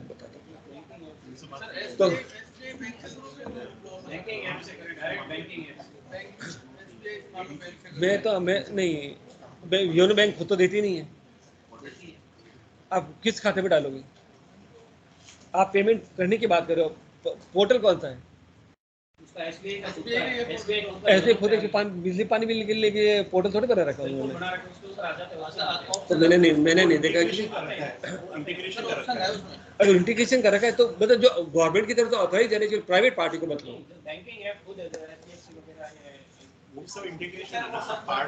इंटीग्रेशन है, अच्छी बात है। पर मेरी एक बात मान लीजिए, आप ई मित्रा के थ्रू जो इसका खुद का ऐप है ना, जो खुद आप यूज करके उसके थ्रू करवाइए, और उन दोनों में डिफरेंस आप एक बार देख लीजिए, कितना ना कितना आपको सर्विसेज क्या मिल रही है, कितना फायदा आपको हो रहा है, मतलब इंफॉर्मेशन को एक्सेस करने में। वाले हैं सब यूटिलिटी बिल का पोर्टल आपको देते हैं, लेकिन वो यूटिलिटी बिल अल्टीमेटली जमा तो मेन पोर्टल पे जाके होगा। They are service providers for submission of your bills. ये बात है, सारे बैंक दे रहे हैं, उसमें तो ई मित्रा में तो चलिए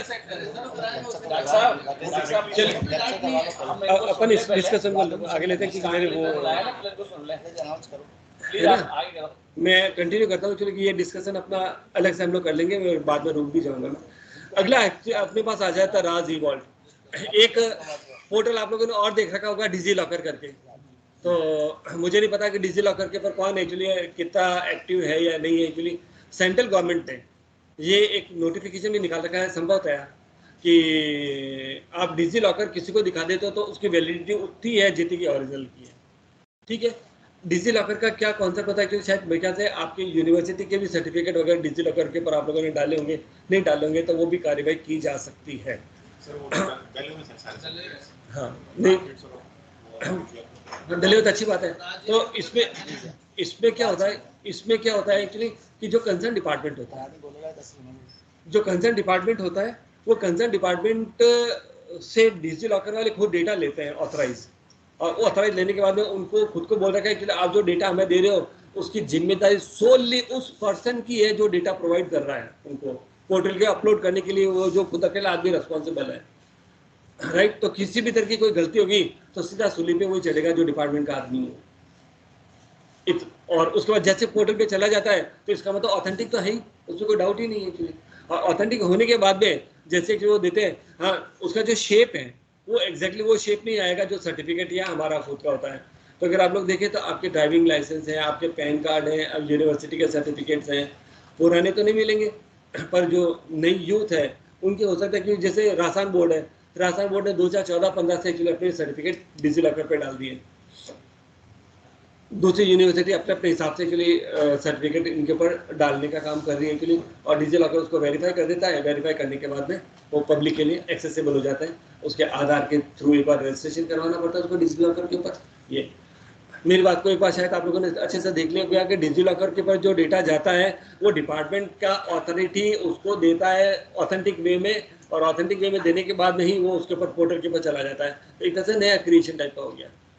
स्टेट गवर्नमेंट का उससे पहले एक अपना पोर्टल बना था जो ज़्यादा सुर्खियों में नहीं रहा, लोग कम ही यूज़ कर पाए इसको या यूज़ कर नहीं पाते हैं क्योंकि हैबिट का पार्ट नहीं इसलिए, पर एक अच्छी रिपॉजिटरी है।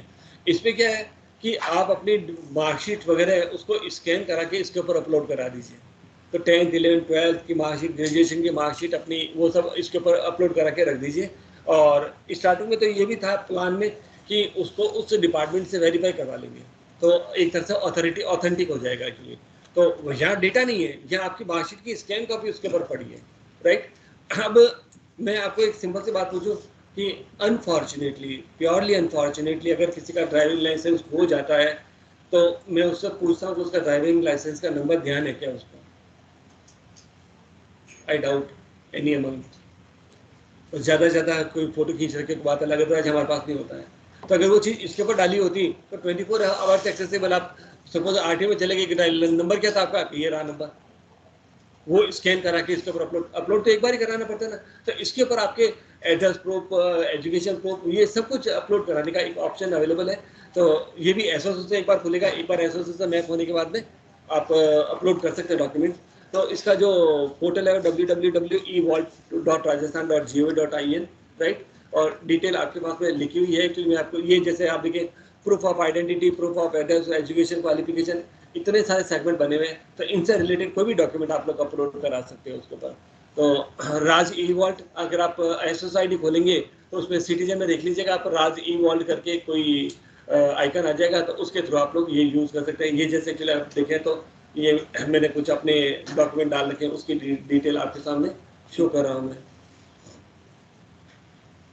उसके बाद आप देखिए actually SSO, Rajasthan single sign on, ये अभी जो अपने एसीएस फाइनेंस है, अखिल अरोड़ा सर, जो हमारे आईटी डिपार्टमेंट के भी एसीएस है, ये उन्हीं की देन थी। और क्या रहा था एक्चुअली कि आप खुद देखो, रेलवे का लॉगिन करीब काफ़ी लोगों ने कर रखा होगा, यूजर नेम पासवर्ड सबके पास होगा। राजस्थान रोडवेज का भी कर रखा होगा, तो उसका भी यूजर नेम पासवर्ड होगा। जो लोकल बसेज आती हैं उनका भी पोर्टल बने हुए, उनका भी कर रखा, उसका भी यूजर नेम पासवर्ड होगा, राइट। और उसके बाद में पेंशन डिपार्टमेंट है तो उसका भी यूजर नेम पासवर्ड आपके पास होगा। आप मुझे बताइए कितने सारे यूजर नेम पासवर्ड याद रखेंगे आप? हर पोर्टल कहता है नेचुरल क्रेडेंशियल तो चाहिए। पोर्टल के ऊपर सिक्योर वे में एक्सेस करने के लिए क्रेडेंशियल तो बट नेचुरल पार्ट चाहिए। तो उनका ये एक आइडिया था कि एक ऐसा पोर्टल जिसके ऊपर एक बार अपन लॉगिन करते हैं, उसके बाद में बार बार अपने को उसके यूजर नेम पासवर्ड की जरूरत नहीं पड़े। तो इन्हें ये नया पैटर्न यूज आया था। और मैं आपको बता दूं, इनिशियली सब लोगों को अनईजी लग रहा था या दिक्कतें आ रही थी इसमें कि क्या एसएसओ कौन क्रिएट करे, उनको एक एसएसओ क्रिएट करना एक बर्डनसम सा टास्क लग रहा था। पर नाउअडेज इस पोर्टल को या इस अपनी इनिशिएटिव को इतने सारे अवार्ड मिल चुके हैं, और शायद देखे थे कि 8-10 दूसरे स्टेट भी सेम कॉन्सेप्ट को अडॉप्ट कर चुके हैं। ये किसी के दिमाग में आया ही नहीं था कि ऐसा भी चीज़ें की जा सकती है एक्चुअली। तो स्टेट गवर्नमेंट के पोर्टल, अब अपने यहाँ पर राजस्थान में क्या होता है एक्चुअली, 2 एजेंसी है, एक एनआईसी है और एक डीआईटी है, राइट। तो डीआईटी खुद के सारे पोर्टल जो बनाती है एक्चुअली, उसमें एसएसओ की बंदिश है। फिर एनआईसी जो बनाती है एक्चुअली अपने पोर्टल्स जितने भी, तो उनके पर यूजर नेम पासवर्ड, उनकी इंटीग्रेशन इसके थ्रू नहीं हो पा रही है। तो वह एनआईसी के पोर्टल के जैसे पे मैनेजर है, तो पे मैनेजर आप एसएसओ के थ्रू नहीं खोल सकते, वो आपको इसी के थ्रू खोलना पड़ेगा, उसकी यूजर नेम या उसके क्रेडेंशियल्स के थ्रू। तो वहाँ वो डिफ्रेंशिएशन है एक्चुअली। तो ये एक अपने पास में था। आप आम आदमी सिटीजन भी बना सकता है एक्चुअली, और इसके थ्रू सब कुछ काम कर सकता है जो अपने को चाहिए। एसएसओ मैक्सिमम यूज करते हैं, इसलिए बहुत ज़्यादा मैं इसके ऊपर टाइम नहीं दे रहा हूँ। ये इतने सारे आइकन्स है ना, ये जो पहले वाला दिखे, तो ये जो इधर सबसे पहले ऊपर ये जो आइकन है वो गवर्नमेंट टू गवर्नमेंट है, दूसरा गवर्नमेंट टू सिटीजन है। तो सिटीजन वाले आइकन में कई सारी चीज़ें मिल जाएंगी, कई सारी गवर्नमेंट वाले में मिल जाएंगी आपको। ईपीडीएस जो राशन कार्ड थे, इनको भी ऑनलाइन करवा दिया गया था। और आप बिलीव करोगे एक्चुअली कि जब इनिशियली राशन कार्ड की प्रोसेस को ऑनलाइन किया गया था एक्चुअली, तो समझ में आया कि 30% 70% राशन कार्ड फर्जी है, मतलब 2-2, 3-3, 4-4 बने हुए। तो जब जैसे ऑनलाइन हुआ तो वो सेंट आउट स्टार्ट हो गए। और शायद यही एक वजह रही कि कोविड पीरियड में आप खुद देखें एक्चुअली कितनी बर्डनसम टास्क से हम लोग सब निकले हैं। हर परिवार में किसी न किसी तरह का लॉस हुआ है। आम आदमी जो केवल ठेला चलाता है एक्चुअली, या केवल दुकान लगा के बैठा है एक्चुअली, भूखा कोई नहीं था, ये तय बात है एक्चुअली। कोई भूख से नहीं मरा, कोविड की वजह से मर गया उसकी बात अलग है एक्चुअली, तो भूख से कोई नहीं मरा। उसकी वजह क्या थी कि उससे पहले ये काम हो चुका था। तो जो डबल 3-3, 4-4 जो डुप्लीकेसी छींचत जा रही थी, वो सब रोक दी गई। और उसको रोकने के बाद में एक्चुअली इतना काम आसान हो गया कि जो ट्रू वो लोग थे वही उसके ऊपर अवेलेबल हो पाए। तो सपोज एक्चुअली 1 क्विंटल डिस्ट्रीब्यूट करना है और सही 10 यूजर हैं तो 10-10 किलो 100 किलो सबका पहुंच रहा है एक्चुअली। और अगर भाई जो एक ही आदमी एक्चुअली राशन कार्ड से उससे किसी से कांटेक्ट हो गया और उस एक ही आदमी खूब सारे लेके चला गया तो दूसरे के ऊपर वो कम हो गया। तो ये इसका भी एक्चुअली बहुत कुछ एक अच्छा सा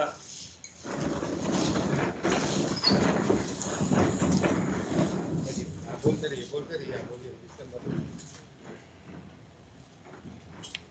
सोचने के आप वहाँ से बोल रहे हैं क्या हो रहा है। देखो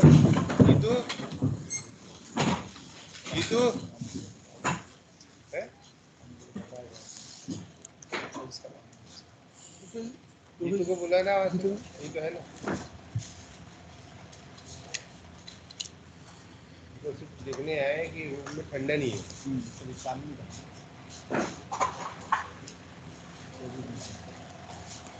एक मिनट सर। हाँ सर प्लीज।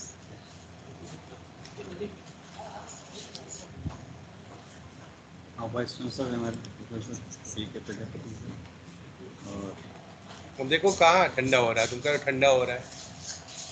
ये देखो ये पानी टपक रहा है आगे इस पे। पिछले 1 महीने से है। ओम जी कहाँ है? कल भी नहीं थे ओम जी यहाँ पे, आज भी नहीं है।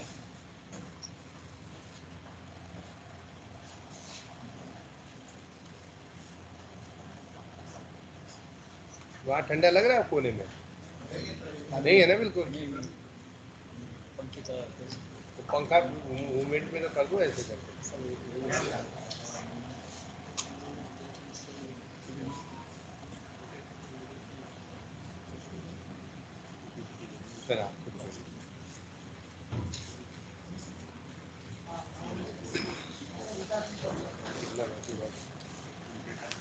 चल रहा है आप घंटे लग गए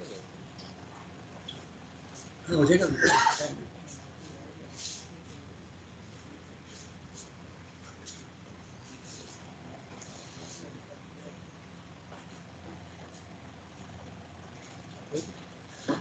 तो नेक्स्ट मैं शेयर कर रहा हूँ आप लोगों से CMIS, जिसका आम पब्लिक से इतना ज़्यादा सरोकार नहीं होता है क्योंकि हर एक्टिविटी जो CM साहब के एंड से घोषणाएं होती है वो भले बजट की हो, भले एक्चुअली पीरियडिकली उनकी अलग अलग मीटिंग्स में होती हो, या कई बार एक्चुअली खुद वैसे डायरेक्शंस दे देते हैं एक्चुअली पब्लिक की ग्रीवेंसेस के ऊपर, या मंत्रिमंडल की बैठक में कोई ग्रीवेंसेस हो जाती है तो वो उनके ऊपर वो घोषणा कर देते हैं। तो मतलब कहने का मतलब CM एंड से जितने भी अनाउंसमेंट्स हैं उनकी मॉनिटरिंग के लिए ये पोर्टल बना हुआ है।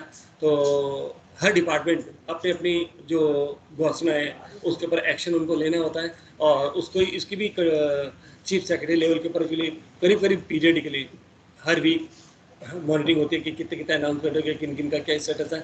हर डिपार्टमेंट को इसके ऊपर अपना स्टेटस अपलोड करना पड़ता है इसलिए।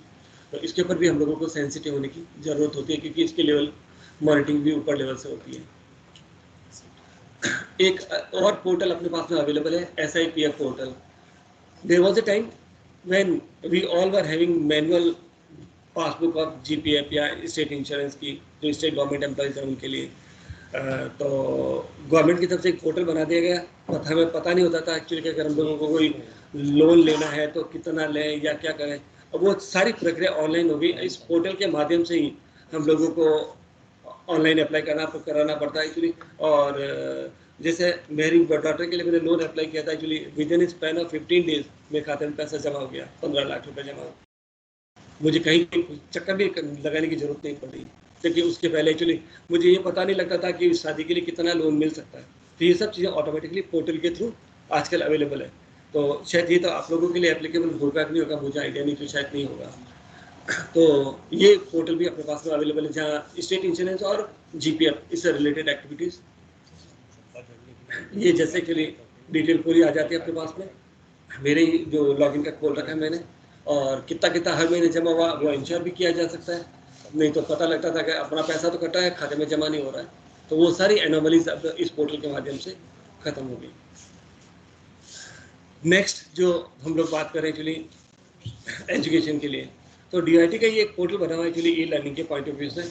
और उसमें जितने भी एजुकेशन इंस्टीट्यूट्स हैं उनके जो फैकल्टीज हैं उनको ऑथराइज कर रखा होता है कि वो वीडियो लेक्चर बना के उसके ऊपर डाल सकते हैं, ताकि जो पब्लिकली आम आदमी के लिए एक्सेसिबल हो। कोविड में जब ऑफलाइन वर्क फ्रॉम होम ही चल रहा था सब, तो इस पोर्टल के ऊपर स्कूलों के भी खूब सारे पोर्टल्स, खूब सारे लेक्चर्स इसके ऊपर डाले हुए थे, और अलग अलग जो स्टूडेंट थे अलग अलग सेगमेंट से वो उनका यूज़ भी कर पा रहे थे। ये एक नया इनिशिएटिव था HTE portal, higher technical education portal, और इसको अगर आप एक्सेस करके भी देखें तो hte.rajasthan.gov.in। इस पोर्टल का जो मेन एम था वो ये था कि हर जो पेरेंट्स हैं या स्टूडेंट्स हैं एक्चुअली, वो अलग अलग यूनिवर्सिटीज़ के अलग अलग पोर्टल्स होते हैं, तो कब किसका क्या पैटर्न है, कब किसका क्या एक्टिविटीज़ है, कुछ पता नहीं लगती थी। तो एक ऐसा सोचा गया था एक्चुअली कि कॉमन प्लेटफॉर्म बना लिया जाए जिसके थ्रू सारे एडमिशन, अब एडमिशन अपने को जैसे सपोज किस जगह क्या क्या लेना है, तो अगर अखबार वाला ऐड देख लिया तो अपने को URL पता नहीं, तो पता ही नहीं होता था कि URL क्या है इसका। तो क्यों नहीं इन सब चीज़ों को कॉमन कर दिया जाए, इस उद्देश्य से इसको स्टार्ट किया गया था। और इसमें कई सारे एजेंसी, जैसे कॉलेज एजुकेशन इसके ऊपर अवेलेबल है, कई सारी यूनिवर्सिटी इसके ऊपर अवेलेबल है, बोर्ड ऑफ टेक्निकल एजुकेशन इसके ऊपर अवेलेबल है, ITAs का जो पार्ट है उसके ऊपर अवेलेबल है। तो ये सारे एडमिशन के पोर्टल इसी के थ्रू इनकॉर्पोरेट होते हैं, और सारी प्रक्रिया, और उसके बाद में एक्चुअली जो रिजल्ट प्रिपरेशन वगैरह का काम है वो भी एक्चुअली कई सारी एजेंसी, कई सारे एजुकेशन इंस्टीट्यूट इसके ऊपर आ गई हैं, तो वो काम भी हम लोग कर सकते हैं। और इसको आप लोग hte.rajasthan.gov.in के थ्रू देख सकते हैं। एक पोर्टल और है अपना जो रेवेन्यू वाले से रिलेटेड है, तो उसके ऊपर लैंड रेवेन्यू से रिलेटेड कितने भी केसेस, जैसे अपने रूटीन के केसेस होते हैं वैसे वैसे एक्चुअली लैंड रेवेन्यू के केसेस भी हैं। तो www.rcms.landrevenue.rajasthan.gov.in, इसके ऊपर जैसे अपने रूटीन के केसेस होते हैं वैसे वैसे केस रजिस्ट्रेशन भी किए जा सकते हैं, केस की प्रोसीडिंग्स भी देखी जा सकती है, और हम लोग उसको अपने अपने यूज़ के हिसाब से यूज़ कर सकते हैं। इसका ये स्टेटस चार्ट है एक्चुअली। एक लाइव ये क्या था एक्चुअली कि जैसे अपने पास में अलग अलग तरह के कोर्ट्स हैं, तो लॉ डिपार्टमेंट को, और अलग अलग डिपार्टमेंट्स भी हैं, तो लॉ डिपार्टमेंट को ये नहीं पता लगता था एक्चुअली क्योंकि एक सिटीजन है वो किसी कोर्ट में जाके उस डिपार्टमेंट के केस पे लगा देगा कोई भी केस, तो लॉ डिपार्टमेंट को कैसे पता लगे कितने सारे पेंडिंग है, कितने सारे इश्यूज एक्चुअली बच गए हैं। या तो उन्होंने एक्चुअली क्या करा कि एक पोर्टल बना दिया था लाइट्स, जो हम लोग सब हर डिपार्टमेंट यूज़ करता है उसके ऊपर। तो जितने भी केसेस है उस डिपार्टमेंट के ऊपर या डिपार्टमेंट के कॉन्टेक्स्ट में डाले गए हैं, उनकी OIC की डिटेल्स, केस की जो रिट है, वो सब इसके ऊपर अपने को अपलोड करनी पड़ती है, और टाइम टू टाइम उसका क्या क्या स्टेटस है वो भी हम लोगों को अपलोड करना पड़ता है। तो उसके ऊपर एक्चुअली हम लोग, तो लैंड जो लॉ डिपार्टमेंट है एक्चुअली वो इसके माध्यम से एक्चुअली सारी इन्फॉर्मेशन उनके लिए कलेक्शन का एक जरिया हो गया, जहाँ देखने का एक्टिविटीज़ अपने पास हो सकती है। बीच में उन्होंने ये भी कर दिया था कि जितने पुराने केसेस हैं उनकी भी स्कैन करा के डालो, तो एज ऑन डेट मेरे ख्याल से करीब वो काफ़ी पुरानी बात थी, तो एज ऑन डेट करीब सारे केसेस जितने भी हैं उन सब की डिटेल्स ऑनलाइन लाइट्स के थ्रू उस डिपार्टमेंट में मिल सकती है। वन मोर इनिशिएटिव जो अपनी स्टेट गवर्नमेंट ने ही लिया था कि RTI में राइट टू इन्फॉर्मेशन में आप लोगों ने देखा होगा कि नॉर्मली सी व्हाट हैपेंस कि incumbent simply with the postal order of 10 rupees places application, तो कंसर्न डिपार्टमेंट ओवर 30 दिन के अंदर उसको इन्फॉर्मेशन देनी होती है RTI की, वो दे देता है एक्चुअली। अब इसके लिए क्या डिपार्टमेंट तो जाना ही पड़ेगा उसको, या लेटर से भेजेगा तो 10-12 दिन तो पोस्टिंग पे लग जाती है। तो ये इनिशिएट लिया गया था कि एक पोर्टल बना दिया rti.assam.gov.in। तो इनिशियली तो इसके ऊपर कम डिपार्टमेंट थे, अब काफ़ी डिपार्टमेंट इसके ऊपर आ गए, और गवर्नमेंट काफ़ी कीन भी है कि सारे डिपार्टमेंट ऑनलाइन हो जाए। इसका फ़ायदा क्या कि हर आदमी को जो RTI के तहत एप्लीकेशन लगानी है तो वो सीधा पोर्टल ओपन करें, और पोर्टल ओपन करके जैसे अपन संपर्क में ग्रीवेंस डालते हैं वैसे अपनी RTI भी ग्रीवेंस इसके थ्रू डाल दें, तो इसके थ्रू डाल देगा ग्रीवेंस, तो वो ऑटोमेटिकली उस डिपार्टमेंट तक लॉगिन ID है ही उसका, वहाँ तक पहुँचे होते हैं, वो वापस आके उसको ऑनलाइन जवाब दे देता है एक्चुअली, और उस तक पहुँच जाती है। तो वो बीच में आने जाने वाली जो हर्डल्स हैं वो ऑटोमेटिकली यहाँ से बच गई। अगर इसमें भी जैसे होता है कि अगर एक डिपार्टमेंट के पास गलत इन्फॉर्मेशन आ गई, वो उस डिपार्टमेंट से रिलेटेड नहीं है, तो वो RTI के थ्रू मतलब उस पोर्टल के पर उसको दूसरी जगह ट्रांसफर कर सकता है, ऑनलाइन ट्रांसफर कर सकता है। हाँ, अगर वो ऑनलाइन डिपार्टमेंट उसके ऊपर दर्ज नहीं है तो फिर उसको प्रिंट आउट निकाल के उस डिपार्टमेंट को फिजिकली बोर्ड में भेजनी पड़ेगी, ये जरूर उसका रहता है। तो ये भी एक अच्छा इनिशिएटिव है अपनी स्टेट गवर्नमेंट का। इसमें फीस नहीं देनी पड़ती है? इसमें फीस नहीं देनी पड़ती। नहीं, नहीं। 10 रुपए किया है। खाली फर्स्ट टाइम फीस होती है, बाकी तो सब ट्रांसफर ही होता है।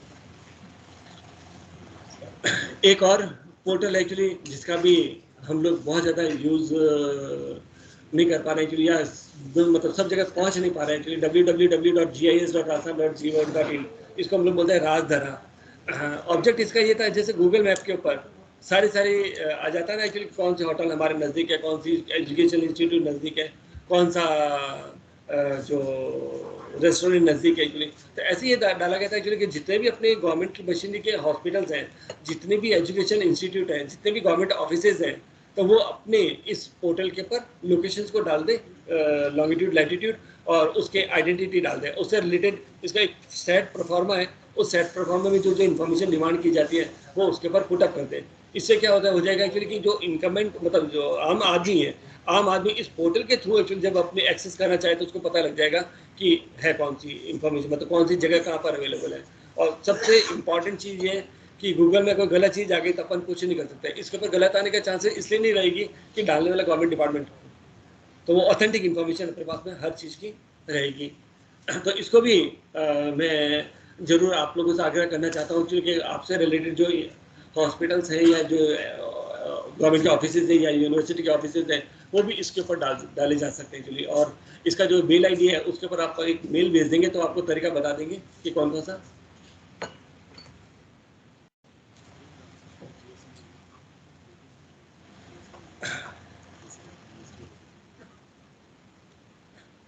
और इनिशिएटिव जो इन दिनों में एक्चुअली लिया, जो राज ई ऑफिस, इनिशियली इसका नाम दिया राज ई ऑफिस था, और उसको चेंज करके अब आजकल हम लोग करने लगे इसको राजकाज करके। तो राजकाज एक यूनिफाइड मॉड्यूल है जो ऑफिस की एक्टिविटी के लिए यूज़ हम लोग कर पा रहे हैं, जिसमें इनिशियली लीव मैनेजमेंट को काफ़ी डिपार्टमेंट ने लागू कर दिया था, और जो IPR है अपनी इमूवेबल प्रॉपर्टी रिटर्न, वो इसके थ्रू हम लोग लगभग सब लोग डाल रहे थे। पहले गजेटेड ऑफिसर्स के लिए था, अब वो नॉन गजेटेड ऑफिसर के, मतलब इसको भी आदमी गवर्नमेंट सर्वेंट है तो उसको अपनी प्रॉपर्टी रिटर्न इसके ऊपर पुट अप करना पड़ेगा 1 जनवरी को, हर 1 जनवरी को। और उसके लिए स्टिपुलेटेड टाइम होती है, तो उसमें डाल दिया तो ठीक, फिर तो उसके इंक्रीमेंट या उसके प्रमोशन वगैरह कोई आगे फर्दर नहीं होंगे जब तक इसके ऊपर दर्ज नहीं होगा। दूसरा, उसके बाद में ये जब IPR वाला हो गया तो APR जो है अपनी एनुअल अप्राइजल रिपोर्ट, तो वो भी इसके ऊपर एक्चुअली मैंडेटरी कर दी गई। तो आज की तारीख में एक्चुअली जो ACR होती है, या जो कोई ज़माने में लोग अपन ACR बोलते थे, आजकल जो APR बोलते हैं, वो भी ऑनलाइन अवेलेबल है, मतलब ऑनलाइन डालनी होती है। और वो भी जैसे 31 मई तक की डेट होती है हर एक इनकम्बेंट को, हर गवर्नमेंट एम्प्लॉय को अपनी APR भरना चाहे तो इसके थ्रू भर दें, और भरना मैंडेटरी भी है एक्चुअली, और ये पर्टिकुलर डेट के बाद में वो अलाउ नहीं होते। इसका कई सारे डिपार्टमेंट लिंक करने लगे, और एक नया इनिशिएटिव जो चीफ सेक्रेटरी महोदय मैडम की वजह से अभी काफ़ी ट्रिगर्ड है, एक्सेलरेटेड है एक्चुअली, वो है E-फाइलिंग वाला। तो करीब करीब काफ़ी डिपार्टमेंट एक्चुअली अब इसके ऊपर, स्टेट गवर्नमेंट के तो मैंडेटरी कर दिया कि कोई साइन होंगे नहीं ऑफलाइन। तो आजकल हर डिपार्टमेंट एक्चुअली जो फाइल का मूवमेंट है वो इलेक्ट्रॉनिक फाइल ऑनलाइन ही मूव होती है इसके थ्रू। एक और इनिशिएटिव था जिसका भी एक मॉडिफाइड रूप भी आ गया, राजस्थान अकाउंटेबिलिटी एश्योरेंस सिस्टम। इसमें क्या 2 चीज़ें थी, एक तो गवर्नमेंट के जितने भी व्हीकल्स हैं नंबर 1, तो उनकी एंट्री रजिस्ट्रेशन कराना है अपने पोर्टल के ऊपर, और दूसरा ये था कि कई सारे डिपार्टमेंट जो थे उन्होंने अपने अपने यहाँ पर बायोमेट्रिक अटेंडेंस लगा रखी थी। तो बायोमेट्रिक अटेंडेंस की डायरेक्ट ऑनलाइन एक्चुअली एंट्रीज के ऊपर सीधे सीधे रिफ्लेक्ट हो जाए, जिससे पता लग जाए कि मॉनिटरिंग कितनी हो। उन दोनों चीज़ों के लिए आधार जो सेंट्रल गवर्नमेंट की तरफ से एक्चुअली बने गई वेबसाइट है एक्चुअली https.uidai.gov.in, जोधपुर में अंसल प्लाजा में इसका एक्चुअली जो गवर्नमेंट सेंट्रल गवर्नमेंट की तरफ से ऑथराइज सेंटर है। करीब करीब पहले क्या था कि जो ई-मित्र वाले थे उनको आधार का भी काम करने के लिए परमिशन दे दी गई थी, और धीरे धीरे अपना एक टारगेट भी अपना अचीव कर लिया गया, और जब कुछ एनोमलीज भी आने लगी, वो गलत बनाने लगे या ओवर चार्जिंग करने लगे, तो अभी ये जो UIDAI की तरफ से क्लियर कट गाइडलाइंस है कि आधार केंद्र केवल गवर्नमेंट प्रीमाइसेस में ही होगा। तो जैसे कलेक्टेड में राजीव गांधी सेवा केंद्र है, या बोर्ड ऑफ टेक्निकल एजुकेशन में एक सेगमेंट दे रखा है ई-मित्र वाले को, तो अगर कोई ईमिता वाला गवर्नमेंट प्रीमाइसेस में है तो उसको आधार के लिए वो एज एन ऑपरेटर रजिस्ट्रेशन करा सकता है एक्चुअली, और उससे आधार से रिलेटेड सारी एक्टिविटी वहाँ से हो जाएगी। और इसमें UIDAI के ऊपर ही एक और ऑप्शन अपने पास अवेलेबल है, माई आधार करके। तो कई सारी चीज़ें हम लोग माई आधार वाले से खुद अपने एंड पे भी पूरा कर सकते हैं।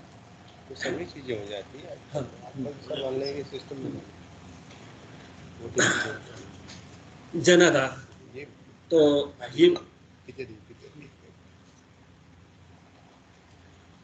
यहाँ के लिए इम्पोर्टेंट है। जैसे आधार क्या हुआ, identity of a person. Jan Aadhaar क्या हुआ, आइडेंटिटी ऑफ ए फैमिली। तो एक तरह से अपने लिए राशन कार्ड ही जन आधार ये मान लें हम लोग एक्चुअली। स्टेट गवर्नमेंट ने ये मैंडेटरी कर रखा है एक्चुअली कि किसी भी तरह की जो बेनिफिट्स हैं अगर किसी को लेना हो सिटीजन को, तो उसका रजिस्ट्रेशन जन आधार के ऊपर होना मैंडेटरी है। पहले जन आधार प्राधिकरण नहीं था, अब इसको प्राधिकरण भी बना दिया गया है। तो इसका मतलब एक्चुअली अगर इसमें किसी तरह की कोई एनोमलीज होती है एक्चुअली तो स्ट्रॉन्ग हार्श एक्शन हो सकते हैं उसके ऊपर भी। और हम लोग एक्चुअली कई बार क्या होता है एक्चुअली कि बेनिफिट को अपन क्या समझते हैं कि 2 किलो राशन गेहूं और 3 किलो चावल और 1 किलो दाल, उसी को अपन बेनिफिट समझते हैं।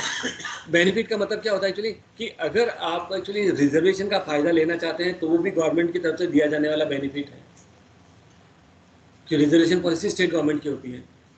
अगर आप अपने बच्चे को पढ़ाना चाहते हैं, उसमें कोई आपको स्कॉलरशिप मिल रही है तो वो भी एक्चुअली बेनिफिट है। तो किसी भी एक्टिविटी के लिए, अब जैसे 100 यूनिट बिजली फ्री मिल रही है तो वो भी गवर्नमेंट की तरफ से दिया गया बेनिफिट है। तो अगर आप लोगों को इनमें से किसी भी एक बेनिफिट को अचीव करना है, या व्यक्तिगत रूप से मुझे पूछ लीजिएगा कि आपको कुछ भी नहीं करना है तो भी एक काम कर लें, जन आधार के ऊपर रजिस्ट्रेशन अपने को करवाना है। कि अपने को नहीं पता होता कि कब कौन सी स्कीम लागू होगी, कब कौन सी स्कीम लागू नहीं होगी, तो जन आधार के ऊपर हमारी फैमिली का रजिस्ट्रेशन हो जाना चाहिए। इसमें गांव की मानसिकता को देखते हुए गवर्नमेंट ने ये फैसला किया था कि जो महिला है उस परिवार की, उसको मुखिया बना दिया जाए।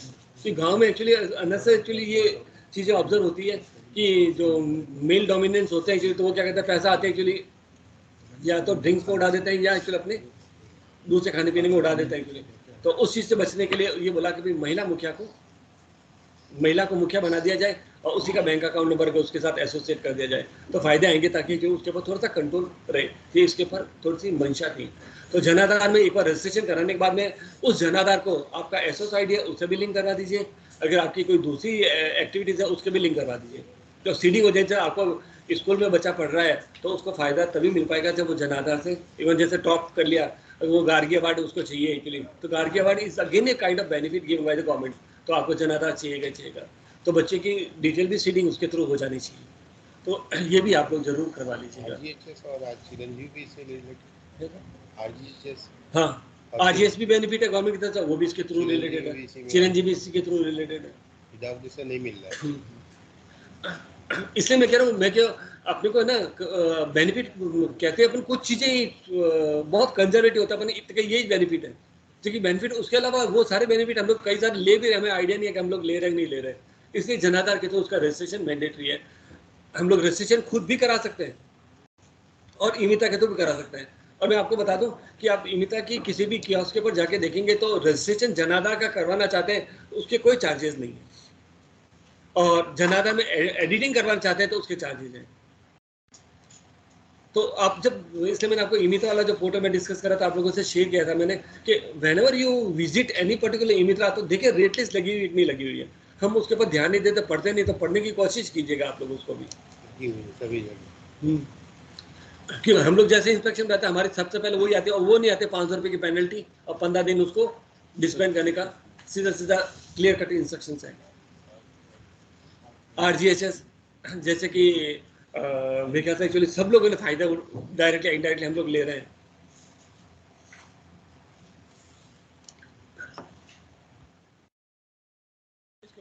जो हम लोग अपना एक, और इसमें RGHS में रजिस्ट्रेशन भी मुश्किल नहीं है। अगर अपना एसओ बना हुआ है और उसके बाद में चले अगर वो जनाधार बना हुआ है तो आप with in span of 5 minutes खुद का अपना RGHS का बना लीजिए, और सब चीज़ आप खुद आराम से ऑनलाइन अप्लाई कर सकते हैं, देख सकते हैं। पेंशनर्स के लिए इतना अच्छा काम हो गया कि अगर उसका पैसा खत्म हो जाता है एक्चुअली, तो जो प्रेस्क्राइब फॉर्म है कि डॉक्टर की स्लिप है या एक जो प्रोफॉर्मा है वो भर के इसके ऊपर अपलोड कर लीजिए एक्चुअली, आप बिलीव नहीं करेंगे एक्चुअली कि with in span of 2-3 hours even कई बार एक्चुअली वो रिफ्लेक्ट होके उसका खाता पैसा बढ़ जाता है। और नहीं तो एक टाइम में क्या था कि यहाँ कलेक्ट्रेट में महीने के 2 दिन हर एक वो मीटिंग होती थी, उस मीटिंग में कलेक्टर साहब के थ्रू पुटअप होता, फिर वो अप्रूव होता, अप्रूव होने के बाद में चीज़ें होती थी। तो इतना अच्छा सा काम हो गया ये तो एक्चुअली कि ये जो RGSS का कार्ड एक्चुअली मेरा खुद का जो मैंने आपके सामने शो कर रखा है। आप जोधपुर से बाहर जाते हैं और अगर आपको सर्किट हाउस चाहिए एक्चुअली तो सर्किट हाउस को बुक कराना पहले मेल के थ्रू हम लोग करा देते थे, फोन कर देते थे, आजकल वो भी SSO के थ्रू होता है। तो SSO के through circuit house management system करके एक आइकन है, तो उसके ऊपर आप जाओगे तो उसके ऊपर आप आराम से रजिस्ट्रेशन करा सकते हो। इवन आप वैकेशन पे जा रहे हो, छुट्टी पे जा रहे हो दूसरी सिटी के अंदर और वो स्टेट गवर्नमेंट की है, राजस्थान गवर्नमेंट है, मतलब राजस्थान स्टेट के अंदर है, तो वहाँ सर्किट हाउस है, तो आप वहाँ पर भी सर्किट हाउस को इसके थ्रू बुक करा सकते हो। छुट्टी के दिन भी चार्जेज अलग होते हैं, अगर आप ऑफिशियल टूर पे होते हो तो चार्जेज अलग होते हैं, और जब आप लोग लीव पे होते हैं तो चार्जेज अलग होते हैं। जैसे माउंट मैं भी गया था बीच में, माउंट 2 दिन के लिए, छुट्टी के दिन थी तो ऑन लीव था, तो वहाँ मैंने सर्किट हाउस को अवेल किया था। इतनी तो अच्छी सुविधा और इतना अच्छा वो सिस्टम है उसका।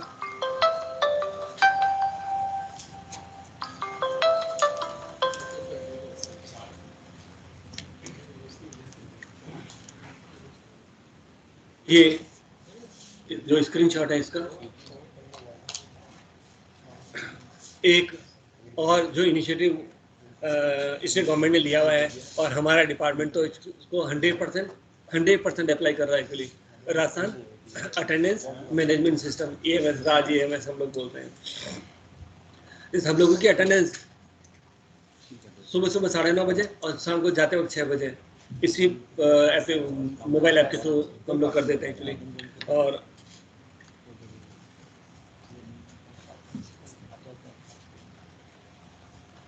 ये आप लोग देखें एक्चुअली तो हमारी अटेंडेंस की ऐप है, तो सुबह ऑफिस जाते हैं तो हम लोगों को अटेंडेंस लगानी पड़ती है और जब निकलते हैं वापस तो लगानी पड़ती है।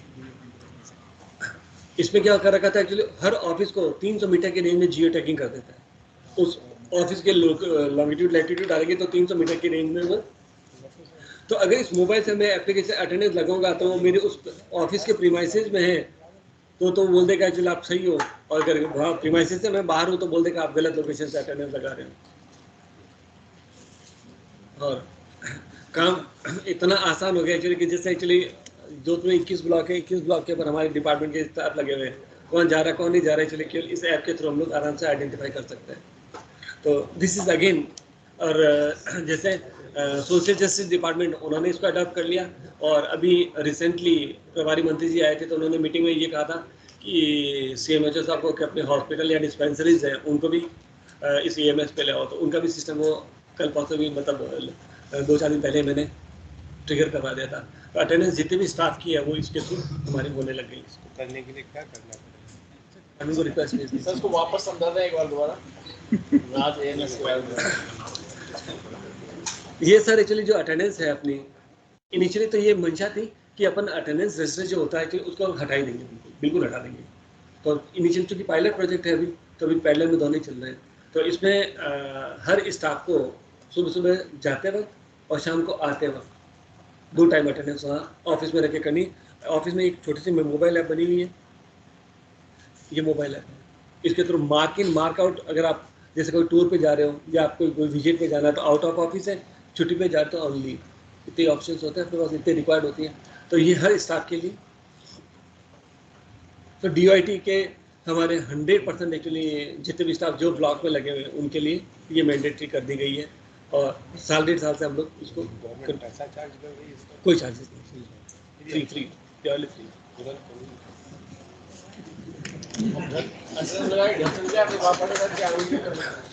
वो कंट्रोलिंग ऑफिसर के ऊपर डिपेंड करता है। जियो टैगिंग है ना, 300 मीटर जियो टैगिंग, मतलब से बाहर जाते ही चलेगा 300 मीटर से बाहर से अगर अटेंडेंस करेगा पता चल जाएगा कहाँ से कर रहा है। करके घर जाके चला गया था। हाँ अच्छी बात है ना, अटेंडेंस करके चला जाना, 22 किलोमीटर जाए, फिर 22 किलोमीटर चला के आए, फिर 22 किलोमीटर जाए। एक्चुअली क्या है कि जाएगा नहीं, नहीं मैं बताऊं आपको कि ये चीज पॉसिबल नहीं, ये पॉसिबल है कि अगर अपन चाहें तो उसके लिए उस बंदे की लोकेशन ऑन होनी जरूरी है। तो लोग स्मार्ट होता है एक्चुअली, मतलब अगर सुबह अटेंडेंस आके कर दे और शाम को अटेंडेंस जाके कर देना अटेंडेंस एक्चुअली, तो आप खुद देख लीजिए, मैं बता रहा हूँ आपको 80% इंप्रूवमेंट आ जाएगा, इतना मैं श्योर हूँ। और 20% एक्चुअली ज्यादा अपने दिमाग लगाना नहीं चाहिए। ये जैसे हमारे ऑफिस जितने भी जो लगे हुए हैं एक्चुअली, उन सबके ऑफिस में यहाँ बैठे बैठे मॉनिटर कर सकता हूँ कि कौन आज पहुंचा कौन नहीं पहुंचा।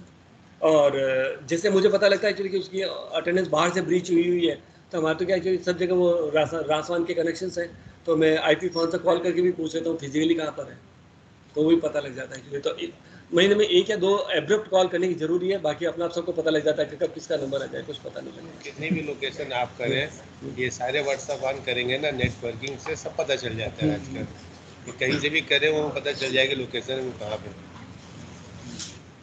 क्यों लोकेशन दिखता रहता है। अगला देखिए एक्चुअली एक और इसी 4-5 साल से एक्चुअली एक पोर्टल और बना है, जन कल्याण पोर्टल। तो इसका जो मकसद ये है कि गवर्नमेंट की हर डिपार्टमेंट की अलग अलग स्कीम्स होती हैं, तो कौन कौन डिपार्टमेंट किस किस स्कीम को कहाँ कहाँ से अपन फ़ायदा ले सकते हैं या हम उसके लिए एलिजिबल है कि नहीं है, तो हर डिपार्टमेंट को जाना पड़ेगा और आइडिया अपने को होता नहीं है ज़्यादा एक्चुअली। इवन मैं बताऊँ एक्चुअली कि अपने इन्हीं सीएम साहब की जो मेरे ख्याल से जो पिछला टेन्योर था, तो उसमें इन्होंने एक्चुअली कुछ नॉन रिजर्व कैटेगरी के लिए भी अच्छी अच्छी स्कॉलरशिप लागू करी गई थी, जिसका पता ही नहीं लगा किसी को, और वो बजट ही लैप्स हो गया और कुछ अवेल ही नहीं कर पाया उस बजट को। तो ये जब पता लगा एक्चुअली कि स्कीम तो लागू हो जाती है, उसका प्रचार प्रसार होता है, पर हम लोग एक्चुअली ये सोचते हैं कि यार हमें फ़ायदा मिलेगा नहीं। जैसे कि मैं आपको बता रहा हूँ कि हम लोग जन आधार की बात करते हैं, तो क्या यार अपने को क्या फ़ायदा लेना है, अपने कुछ चाहिए तो नहीं अपने को, तो अपन क्यों बनवाए। और जब दिक्कत आती है तब पता लगे यार जन आधार है नहीं एक्चुअली, आधार की अपने को आधार से क्या करना है एक्चुअली। और मैं बताऊँ आपको कि जब क्रिटिकल पोजीशन पे हॉस्पिटलाइज है और वो वेंटिलेटर पे है, तब जाके हमारे पास रिक्वेस्ट आती है कि उसका आधार कैसे बनाए। और आधार के लिए यूआईडीआई की क्लियर कट गाइडलाइंस है एक्चुअली, वो मशीन वहाँ से ऑफिस से मूव नहीं होगी, वो मूव होते ही उस ऑपरेटर के ऊपर 50,000 की पेनल्टी और हमेशा के लिए वो डिसबैंड। तो वो उसके परमिशन के लिए सेंट्रल गवर्नमेंट को लिखो, और वो वेंटिलेटर पे है तो सेंट्रल गवर्नमेंट को, यहाँ से मैं स्टेट गवर्नमेंट को लिखूँ, स्टेट गवर्नमेंट सेंट्रल गवर्नमेंट को लिखे, वहाँ से परमिशन आए, तब तक तो आगे कहने की शायद मुझे जरूरत नहीं है। तो ये हम लोग इनिशियली थोड़ा सा कम अलर्ट होता है, तो अपने को इन सब चीज़ों को पहले यूज़ कर लेना चाहिए। तो आप जन कल्याण को भी एक बार खोल के जरूर देखिए, इतनी सारी स्कीम्स हुए हैं एक्चुअली, 450 से ज़्यादा स्कीम्स अपने पास गवर्नमेंट की तरफ से अवेलेबल है, और हम लोग उसका ढंग से देखें तो अपने को आइडिया लगेगा कि कितना फ़ायदा अपने को मिलता है गवर्नमेंट की मशीनरी की वजह से। एक और बहुत अच्छा इनिशिएटिव ये भी अपना इन्हीं सीएम साहब की वजह से हुआ था कि निखिल डे है अपने आरटी एक्टिविस्ट, अच्छे आरटी एक्टिविस्ट हैं, तो उन्होंने बोला था, वो मतलब सोशल सिक्योरिटी के ऊपर कई सारे काम करते हैं। उन्होंने ये बात डिस्कशन में आया था कि कई सारे डिपार्टमेंट की इंफॉर्मेशन ऑलरेडी उनके पास होती है, अवेलेबल है, ठीक है ना, और अब वो आरटीआई में मांग रहे हैं, तो आरटीआई की अननेसेसरी नंबर ऑफ एप्लीकेशन बढ़ती जा रही है, तो जो ऑलरेडी अवेलेबल है तो उसकी धारा 4(ख) उसके तहत जो पोर्टल के ऊपर इंफॉर्मेशन अवेलेबल है वो पोर्टल पे सीधे अवेलेबल करा दो, और वो डिपार्टमेंट के पोर्टल पे आधी होती है आधी नहीं होती है। तो उन्होंने यूनिफॉर्मिटी बनाने के लिए एक जन सूचना पोर्टल बना दिया गया, और इसके ऊपर सारी इन्फॉर्मेशन है। तो पर्टिकुलरली मैक्सिमम जो लोड इसके ऊपर किसका होता है कि स्कॉलरशिप का, या जो फंड बेनिफिट जो अपने को अलग अलग एजेंसी से मिलते हैं एक्चुअली, उनके ऊपर, तो वो सारे इंफॉर्मेशन एक्चुअली जन सूचना के ऊपर अवेलेबल है। तो हर डिपार्टमेंट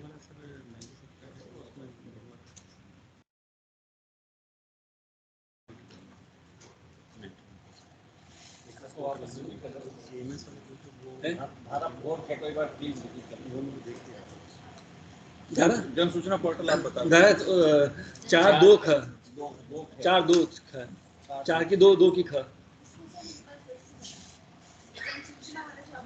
जन सूचना में क्या है, जैसे अपने आयुर्वेद यूनिवर्सिटी है, ठीक है, तो अपने यूनिवर्सिटी से रिलेटेड कौन कौन सी कॉलेजेस है, आरटी मांगे कौन कौन सी कॉलेज बताओ आप, इस शहर में कौन सी कॉलेज बताओ आप।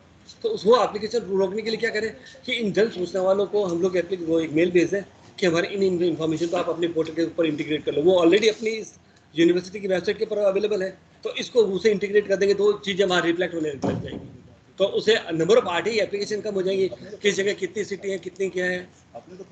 तो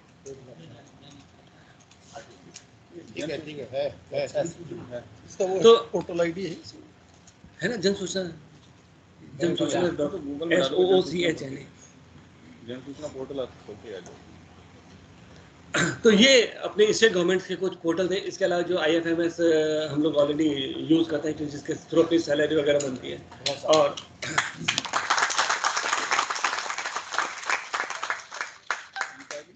एक 5 मिनट में E-फाइल के ऊपर आप लोगों के साथ और चीज शेयर कर दूं। प्रोग्राम जो दोबारा कैसे E-फाइलिंग चाहिए से चल रहा है। स्टॉप